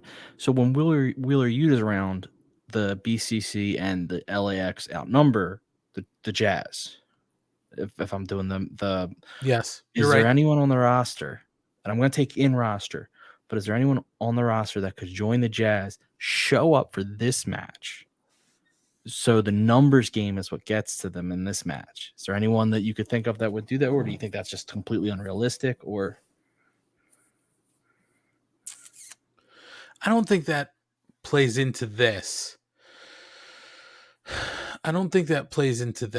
No. Someone from like a Ryan Nemeth or something would be a really fun sports entertainer in the future. Could be. I don't think here. It would be hysterical if they had a Gargano. Like if Gargano came in to be sports entertainment after being Johnny Wrestling in the place of sports entertainment, that would be hilarious because his character work on NXT when they did the reboot was actually really fucking good. I just think it would be hilarious if Johnny Wrestling joined a group of sports entertainers, but I don't think it comes into play here. But that would be really fucking funny. Yeah. I don't think there's going to be any. I mean, it is anarchy in the arena, so there could be some shenanigans and give them the numbers advantage. I can't see it immediately, Schlong, but there's certainly something like that can happen. There can be a surprise like that. I just can't see it right now. That's not why I have it being, kind of the Appreciation Society. That's my gut right now. But if Eddie Santana Ortiz and the Combat Club actually win this, it's not going to be a surprise to me. More importantly, who do you think will be the sports entertainer of the match? Jericho. Oh, it would have to be Jericho. He's a freaking wizard. That is a very good point. He is a wizard. Oh boy. Rob Humphrey. Luther joins the Jericho Appreciation Society. Oh man, that could work. That could be so much fun. I love that guy. That could be fun. All right, guys, moving on. We get the Hardys and the Young Bucks in the dream match here at Double or Nothing. Kate, where do you? Who are you going to take here? I'm going to say this goes Hardys. Yeah, I'm in agreement with you. I think the Hardys win this one. I think that's how this is being written. So I say that's it. This is their first stop in their sort of final run tour, right? So let's have the win for the Hardys here. Agreed. Schlong? I'm with you guys. It just seems simple. Have the Hardys win, and then because the Bucks have a story waiting for them outside of this, that the loss doesn't affect at all. So why would you hurt the Hardys with the loss? I love that the Hardys. Sorry, I didn't mean to interrupt, but I just love that the Hardys versus the Young Bucks is something they can just throw together. That's fucking insane. Yeah. And they haven't, there was that, just like the last 2 weeks, like these slow, like, hey, you guys, like, you are injured. You shouldn't be here. Like, you shouldn't be part of this tournament. Like, it's just been such a slow build to then just be like, hey, we're going to do it. Yeah. Like, it's amazing. But man, people want to see it. I want to see it. So let's have it. Hell yeah. All right. So this is going to be a two-parter for us. In the Women's Owen Hart Cup tournament, we know it's going to be Britt Baker versus either Ruby Soho or Chris Statlander. So I want to do this as a two-parter. And I'll go first because we're up to me. The two parts here, Kate, are who's going to be the opponent and then who's going to win the cup final. So it's either going to be Ruby Soho or Chris Statlander. I know that I think in the TBS tournament, Ruby lost to Statlander. And I think that Statlander had been getting the push and replacement for Sheeta, but I think even if this was Sheeta's spot, that Ruby was going to win. So I'm going to take Ruby Soho as the opponent for Britt Baker. And unfortunately, I'm taking Britt Baker to win this match. And we'll kind of get to that as we get into the men's final. But I'm taking Britt Baker to win this match. I think either way, if it is Ruby as the opponent and Ruby wins, that's great.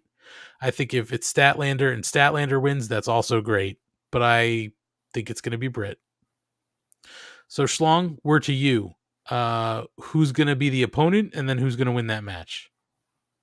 So I'm going to go with what I think, but then I want to give an opinion. I think it's going to be Ruby versus Britt. So I think Ruby beats Statlander, and I'm going to go with Ruby winning.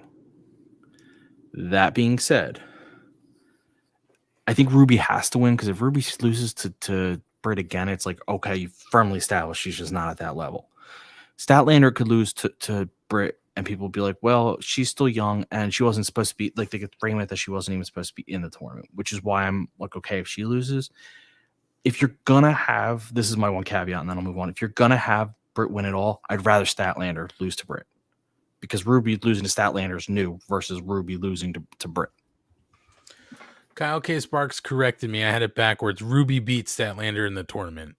So I had it backwards, but I still think Ruby's going to, I still feel in my, in my gut that if this had been Sheeta in this tournament, it would still be Ruby going over Sheeta getting to the final, because I think we need the rematch between Ruby and Britt. And this is a big place for that rematch. I'm taking Ruby all the way. I think Britt doesn't need this, and I think Ruby really could benefit from this. And I think there's a lot of people that were bitching like I was, that they just threw Ruby aside, like brought her in and immediately discarded her. I think this makes her feel important. I think this could set up her and Rosa, even though they're both faces. I don't think that matters with something like this. I could very easily see Britt winning it, and I wouldn't hate if Britt won it, but I just think Ruby could benefit tremendously off of it, and Britt is already a made star. There's not like a ton of value in her winning, and I also think they don't want to necessarily get into the couples arena because they're already doing that with Tay and Sammy, and look how that's working out. So I don't think you want to shove more intergender bullshit down our throats with that, but I'm going to take Ruby all the way on this one. Okay. Next match, we're up to Samoa Joe versus Adam Cole in the men's Owen Hart Cup tournament final. Schlong, we're to you first. Who are you going to take? I'm going with Adam Cole, baby. I think Adam Cole's taken several losses, so he needs something. I think Samoa Joe, I think there'll be shenanigans before the match. I don't think during, but I think Samoa Joe goes in hurt. I think Adam Cole takes advantage of it, and I think he wins. And again, I think this helps him be still established. Like, yeah, he doesn't have a belt, but he's still top tier here. So, and then that would lead into the Bucks feud with the Undisputed Elite, which is, or whatever you want to call him, which is basically Adam Cole, and then you have a whole story there. So yeah, I think Adam Cole wins this, baby.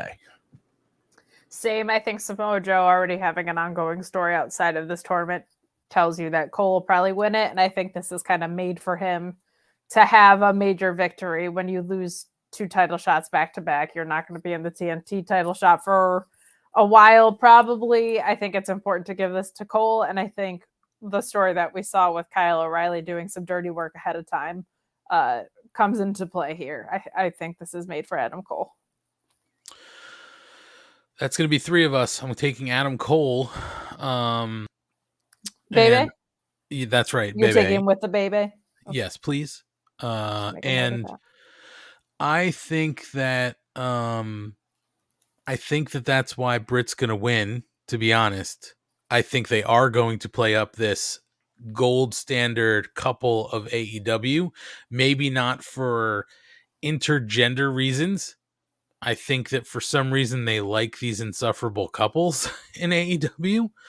I think maybe this would also take heat off of Sammy and Tay. Maybe they don't like the fact that Sammy and Tay have so much heat when they're supposed to be faces, even though they're doing heelish shit. I think that just is going to fuel the fire for Adam Cole and Britt Baker to be like, we're the best couple in AEW, and maybe have a match here or there with some of the others. But I really just think that this then gives them bragging rights. I think too for Cole, as Schlong's, or as you said, Kate, losing 2 title matches, this is something he sort of needs.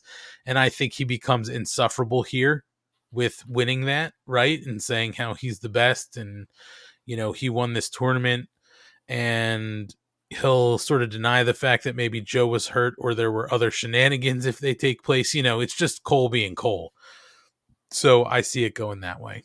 Now, I will say, I don't like couple angles in wrestling, but if anybody's going to knock it out of the park, it's the 2 of them. Of course. Like, that would be hysterical. Yeah. And hopefully it just leads to another interview with Shivani and the 2 of them, and Adam Cole being like, beat it, Shivani, you fucking perv. You know. Poor Shivani. Poor Shivani. Well, he's got someone in his corner this time. Okay, guys. Jade Cargill versus Anna Jay for the TBS title. Kate, this is your go. It's got to be Jade, and something's happening after. The story is whatever happens after, whether it's Athena, whether Bivens is managing, whatever that's going to look like. But Jade is winning here. I too think Jade is retaining. I don't see Anna Jay being the one to take the title off of her. And believe it or not, I don't think we're going to get anything after this match at the pay-per-view. For whatever reason, they don't. I mean, they have in the past, right? They debuted Danielson and Cole in the same night, right? Like, they do surprises like that, but they don't always do it. Like, when we think like, hey, we're going to get something that leads into the next thing. Like, they don't always do it. I don't think they're going to do it here. Maybe we get the next sort of level on Dynamite. And here's the bitch of it. If they did want it to be Dakota Kai or Bivens, that's 29 days non-compete for them. Sometimes they'll let you out in a situation where it's a day, right? But sometimes that's very fucking intentional. So who's to say? But you might be right. It might not be at the pay-per-view. They just because they don't always do that. Yeah. You know, and there have certainly been times where I think we've all been watching the pay-per-view and we're like, here it comes, and nothing happens. You know, like how Miro was after Brian Cage or something, remember? Or maybe not Brian Cage. I forget. I think it was Brian Cage was the Joker, and then Miro showed up on TV Wednesday, and we were like, why don't you make him the Joker? But right, yeah, something like that. Yeah. Schlong, what do you think here? I have Jade winning, and I actually do have someone showing up. I think that's the only reason you shoehorn this on the card, because it wasn't on the card for a very long time, and then out of nowhere in the last week, they're like, oh yeah, end this match with no build, nothing. It just seems to me like that the only reason you do that is because you have something happening right after. You think it's Athena? I think it. I mean, no, because you got. I mean, she'd be the name. It has to. I feel like it almost has to be, or something to do with like. She'd be the face too. I think most people would recognize her. I think not to say like Dakota Kai wouldn't be recognized, but I think like if you're gonna have somebody show up, it's Athena because she's instantly recognizable. That's fair. But I just truly don't think it's gonna happen here at the pay-per-view. I just think this might be the spot where they do it Wednesday. To be honest, Schlong, I think they shoehorned this in because they didn't have anything for the TBS title on the card. Right, and I think they wanted... But it doesn't need to be on the card. They've done plenty of non having these on the card. Have it be Wednesday. People would bitch. What's that? People would bitch about that. I mean, I think they want to have all their titles on a show, which is why I also think that we're going to see a TNT title match get thrown somewhere after Friday night. I think this got shoehorned because I think it was initially supposed to be Sheeta and Jade, and then when Sheeta wasn't cleared, they threw this Anna Jay thing together. That's my theory. That was supposed to be Sheeta's spot. Definitely could be.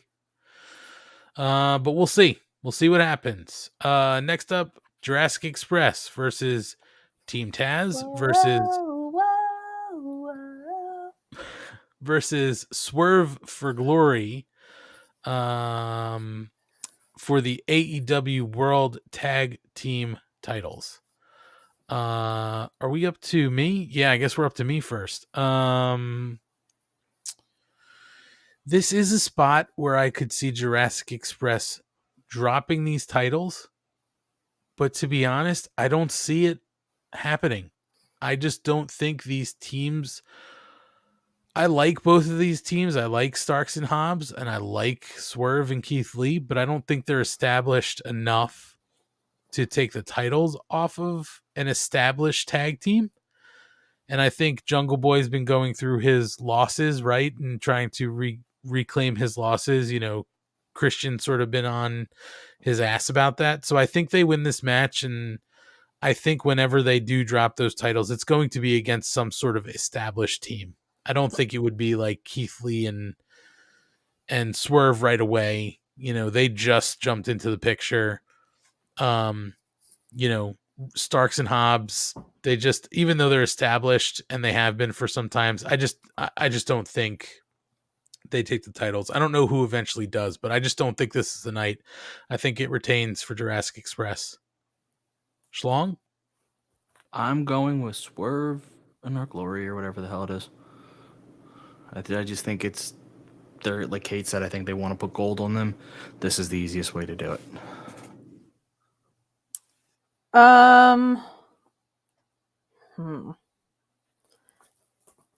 Now, we don't really do anything with these picks, but so far Ant and I do have the exact same card. I wasn't even keeping track like that. I mean, you know what I mean? Like I wasn't even thinking that way, but I'm going to say Swerve in Their Glory. I think they've been leading pretty hard into the Christian heel turn being imminent, and I think this is a good catalyst for it. I wanted, like, I feel like Starks and Hobbs are still in the FTW picture, right? So it's not going to be them. I really feel like this could go between either team, but I'm just going to go with Swerve in Their Glory for fun. I'm going with my heart instead of my head. follow your heart. Thank you. Follow your dreams. You can reach your goals. I'm living proof. Beefcake. Beefcake. All right, guys. Thunder Rosa versus Deeb for the AEW Women's World Title. Schlong, we're back to you. What do you think? Oh, a partner. I think we're going with Rosa. There's no explanation needed. She's just gonna win. Okay. Kate? La mera mera. Yeah, I'm with you. Yeah, let's make it 3. I just don't think they pull this title off Thunder Rosa that quickly. No way. She hasn't even really had a run, but this is going to be a hell of a match. That's my hope. All right, guys. Final match of the night of the card that we've got in front of us. Adam Page. Baby. Oh. Adam Page. My goodness. Cowboy. Yeah, cowboy shit. Versus CM Punk for the AEW World Title. Kate, we're to you. This is going to be very telling. This is really hard, knowing that they could just have Hangman win clean and run it back in Chicago and have Punk turn heel in Chicago. Like, I was so sold that, like, it's Punk. Oh, God. This is really hard. But Vegas is where the pipe bomb happened. Ugh. I was so sure, too. I'm still going to go with Punk. Punk. Okay. Oh, God. Is it, though? I really don't know. This is really fun. I have not had I don't think in AEW's history I've had one that I was so, like, a world title match that I really didn't know who was going to win.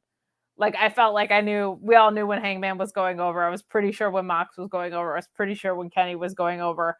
I really don't know, man. But I'm going to go with Punk. I'm so fucking into this.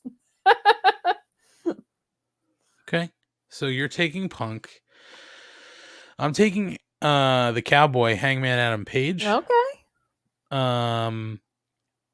I just don't think this is the end of his title reign. It would be an awful short title reign for the history that this company's had with guys holding that title. I also don't think Punk needs it. He's over without a title, so I just don't think he needs it. So you think he loses and they don't run it back? They could run it back, but I just don't think this is the time where Page loses the title. I think that, maybe, Punk says something like, I want another shot in my hometown. They do lead it to Chicago, and then maybe something happens, and that's where he turns heel. But I just don't think Punk wins the title, and then Page gets it back in Chicago. You know what I mean? I can't see them taking the title off Page. It would almost seem like a failed run because it would be It's so been since short. October, right? Yeah, but that's short for this title. I think we're gonna see more of that though. Like I think if Punk doesn't win here, he does win in Chicago and turns heel. And I think even then, like I think you'd have a summer of Punk and then it turns over. I think we're gonna start seeing some shorter reigns. Because I think the only reason Mox's was as long as it was because we were in the pandemic, to be honest. I understand what you're saying though. I don't see it being the time. I really don't. And I know that there were a lot of rumors when Page was winning this title that it was going to be a short run. Like there were rumors out there that he was going to drop the title in the first quarter. Well, he had such a chase that I feel like if you're gonna have a shorter one, Page, it makes sense to do it on because his chase to the title was so long. But I understand what you're saying. I just think, like, realistically, Punk is getting older. And if you're going to do a summer of Punk, this is the summer to do it and to capitalize on it while it's still pretty fresh and new. But you could be completely right, and I wouldn't at all be disappointed. And I'm the biggest Punk mark in the world. Like, I love everything about the way this is built in. See, Kate, you're going with your heart here, not your head. No, because my head says, like... You're going with your heart. I'm going with my heart and my head. Which head? Oh, shit. Oh. I think a heel Punk could do a lot of really productive things in a title run that a face Page can't right now. I don't think you're wrong. I don't think you're wrong. I just don't. This isn't the time. I think that it's a different time. I don't think it's this weekend. I could be wrong. And if I'm wrong, that's totally fine. I think the match is going to be great. I'm just so in love with. I cannot remember the last time of any title match on American television outside of Impact, because their booking is a little wild, that I didn't know who was going to win. I feel like it's been that way for most of AEW, and it's fucking 600 days or whatever the fuck in WWE. So I'm just loving that there's a story that I don't know how it's going to end right now for a world title. Yeah, I think we all kind of saw it coming to an end when Omega dropped it to Page. Like, we saw that having to be the end. But I think even if it hadn't gone that way, there would have been realistically a way for us to be like, now it makes sense. You know what I mean? That Omega didn't drop the title. I think we all knew about the health stuff and he was going to be taking time off. So like it was sort of writing on the wall, but yeah, I'm going Page. I don't think this is the time. I think they'll do it later. But not now. Schlong, you have the final say. Up until tonight, I was Page, and then I heard the promo tonight, and I feel like that's CM Punk is going to cheat in the match, and he's going to win. That's where I am now. I think tonight was the setup to have Punk turn heel, and that to be he cheats to win. That's so funny because tonight's promo made me feel like that made me think it was going to be Page more. This is fun. Oh, it's much better when you don't actually know who's going to win. But only when it's well written. It's not good if like you don't know who's going to win, because when you feel like they don't know who's going to win. Yeah. And it's not that they don't know who's going to win because the decision is made and the writing is finished 30 minutes before TV time. It's just 30 minutes. okay. 30 14. seconds. Yeah, Jesus. All right, guys. There's the picks for the pay-per-view. If anything gets added, we'll do those picks offline. You know, like I said, I have a feeling maybe they're going to shoehorn in the TNT title match on this card somewhere, either in the free show or something like that, or bump something to the pre-show, and then, you know, put a title match in. I just have a feeling they want all their belts on this pay-per-view. And we'll get Maddie's picks too. Yep, we'll get Matt's picks and we'll talk through it next week. So just for everybody out there, we're not doing a post-show goddamn at midnight on a Sunday night on a holiday weekend. I know it's a holiday, but we're not doing a midnight post-show. That's for... Speak for yourself. Well, that's your fault. But yeah, so we're not doing that. We'll talk about it next week on the regular Mark Order podcast.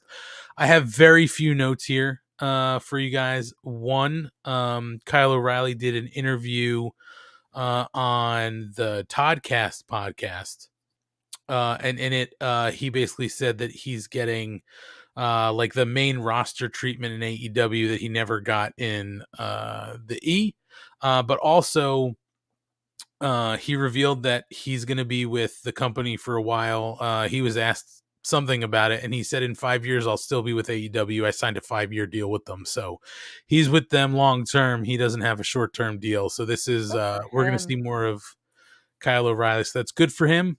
And I think we're seeing the talent that he's got in all these matches so far. He's going to be one of those diamond in the rough type guys where I think a lot of people didn't know what he had, and now we're seeing it. So the other thing, guys, we kind of mentioned it before in passing, but Bowens is going to be off TV for a while. So we mentioned it on Rampage. They were wishing him well. You know, the Ass Boys and Max Caster.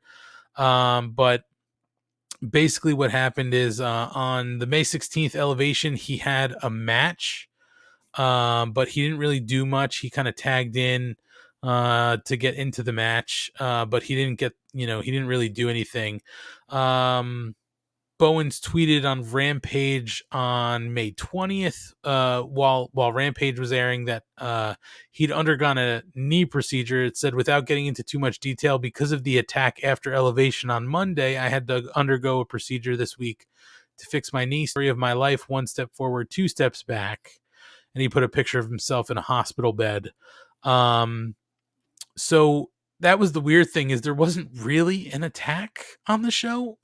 Like, there was nothing seen. Like, if somebody escaped before the camera panned back or his knee gave out. But either way, that's how they're sort of explaining this. I believe what had happened is it was sort of a lingering knee issue that he had to get taken care of. So that's how they're sort of kayfabing him off the air. But either way, it sucks because Bowens is great. And I know we all wish him a speedy recovery here at the Mark Order podcast. You could probably double down and say the Wizards do too. He's been a friend Yeah, of the show absolutely. for a long time. Absolutely. And we said it before too, but AEW did release the official video of Danielson's accident on Rampage. So it did get put up on their official YouTube channel as an exclusive, so you can see exactly what happened. But it does look like this was to me, it looked like it was unexpected, because he goes between the ring and the ramp. Maybe he wasn't supposed to get stuck, but it looks like he gets stuck there, and he is in a little bit of pain because he grabs the referee and says something to him. I think he said, "I'm stuck." Just have somebody do something. And that's when they sort of had Hager go over there and continue to beat down on him.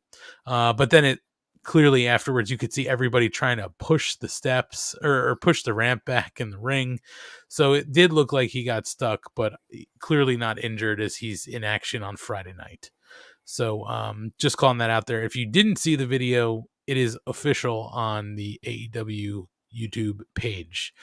I thought somebody else mentioned they had something for news and notes later. I don't know if it was Schlong. I know Kate said you want to talk to us about something off the air. No, but... we talked about it. It was the Statlander. I asked if you had it. That was it. No, I don't have it. So there we go. All right, guys. Then that is the end of what we've got. So, yeah. Actually, sorry. One more thing. Somebody sent to me here. Looks like the rumor mill says Killer Cross was in talks with AEW to be Wardlow's mystery opponent on May 4th Dynamite. That comes in per Fightful Select, but Cross declined because Scarlett wouldn't have been involved, and he was worried his AEW debut would be too similar to his first appearance on Raw. So the two companies are said to be on good terms, but nothing going on with Killer Cross and AEW right now. The other thing too, and this was something I totally forgot about, but there's also rumors that Kenny Omega is recovering from his hernia surgery right now. And that he's been working behind the scenes at AEW television tapings all month. There's no time frame for his return to the ring, but that hernia surgery does have a lengthy recovery period. So I wouldn't expect to see him in or around the ring anytime soon. But good news that at least he's back behind the scenes, right? So he's still in it. Maybe he stays away from that women's division, but who knows? People gotta calm down about the Kenny return. That dude had no working parts to his body. Like, let him heal. Yeah. Oh, listen. He's not coming back at Forbidden Door. He's not in an in-ring capacity, at least. No. Let Kenny be. Listen, I love Kenny Omega. Let Kenny be, or let him be. Hear Kate's words of wisdom. Let Kenny be. Thank you. I'm very wise. Listen, I love Kenny Omega, but the dude's got to recover. Yeah. You know, you don't want this to happen again where he's got all this stuff and he's got to take care of it. So I'm fine having him off camera. I think when he comes back, it's going to be fucking fantastic. Do I wish he could be involved in Forbidden Door? Of course I do. Because the guy worked so much in Japan. Like, it would be perfect, but it's not going to happen. So we'll deal with it. But guys, that's it. That's everything. So why don't we pull this into the station? Kate, what do you got going on? Tell the people. Well, every Tuesday I'm doing the NXT post show on Fightful. Every Wednesday I'm here at my home base, the Mark Order podcast. Fridays doing the SmackDown AEW Rampage post show. Also just sometimes on the Sour Graps post show on Mondays and Fridays now too. I was on it Monday and I didn't watch Raw. I just read from CM Punk's live journal from 2003 to 2005. But sometimes I'm on there. And I will be doing the Fightful Select pay-per-view paywall post show with Alex Pulaski. We'll be behind the paywall at the same time that Sean is on the main. So come join us for our weird little shit if you so choose. I'll also be at Excite the following weekend for June 5th on Sunday, which should be fun. And we've already determined that special 23 Skidoo. There you go. 23 Skidoo. Schlong, what are you doing when you're not here? On Mondays and Tuesdays, I'm live tweeting Elevation and Dark from Mark Order Pod, and then the rest of the week I'm just hanging there. If you want to talk to me, just don't be an asshole. Other than that, I do nothing. But I would say, so Schlong and good night. All right. I was waiting for it. Oh, right. And I will say that I'm only here on Wednesday nights. So catch me here on the Mark Order podcast, and make sure you're following us on all of our social accounts at Mark Order Pod, Twitter, Instagram, TikTok, Facebook, YouTube. Yes, Kate? What if I want stickers shipped to my home? If you would like to request stickers to be sent to your home, you'd go to our link tree and hit the button to request free stickers. So you just go there, you give us your name, your address, the country that you live in, and I will ship you some stickers, version 1 and version 2, wherever you are. Free of charge. No shipping, no handling. Please don't spread a false narrative. I'm trying to control my narrative. Thank you. Aren't we all?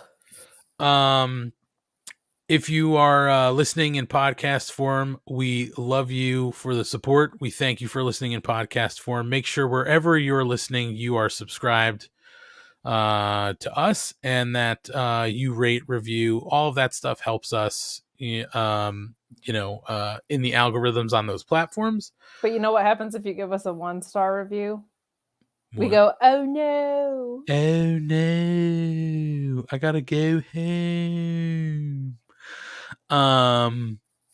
But yeah, we appreciate you. If you listen in podcast form, if you've never tried to watch us in video format, go back and watch this in video, at least at certain points, because Ryan pulled out all the stops tonight, changing background, disappearing into the background, props, accents. He did it all. He is a Renaissance man in the audio format, but even better in video format. So be sure to check us out on our YouTube channel. You can also find our YouTube link in our link tree. If you actually click that, it asks you if you want to subscribe right away. So why don't you do that? Please help us subscribe. And to all of our pals who were watching live tonight, we thank you. Kyle K. Sparks, Rob Humphrey, Mark Quill, Gordon Post, Asian Joe. I'm sure I'm forgetting some other people. Mrs. Money was in here earlier. She normally is within the first hour. So Berg was here for the first time in a while. Oh, Berg! I'm so sorry, Berg. Manny Kratzo was here. Manny, we did see Kratzo. We did in here before. He made some sort of comment, I think, about handling or something like that. I don't know. But yes, thank you to everybody who participates in the live show. We see all of you guys chatting with each other as we're doing the show. We clearly can't just get to everything or touch on everything, but we see you guys in there being cool to each other. So thank you. Yeah. Other than that, stay tuned for more stuff. That we've got planned coming up. We're working on a lot of stuff. We say it every week, but we really are working on a lot of stuff. More content, ways that you can support us, maybe financially, and some other things that you can keep an eye out for to help support us. Because at some point, this network might not exist. So we're going to need to start our own network. Not with the PC police breathing down our necks. Hell no. Well, avoid the PC. We can see we'll see if we can avoid the PC police for at least another week. We'll be back next week to discuss Double or Nothing, Dynamite.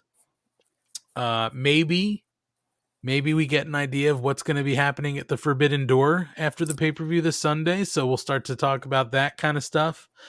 But what we do know is that we thank you guys again. And we look forward to seeing you all next week here on the Mark Order Podcast.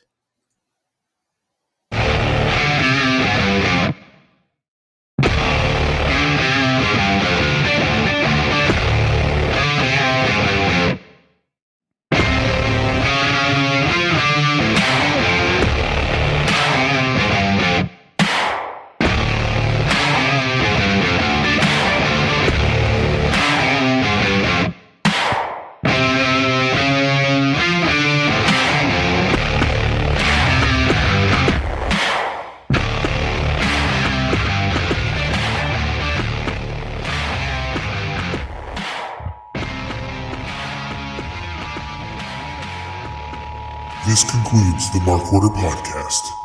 We now return you to your regularly scheduled programming. Join the Mark Order.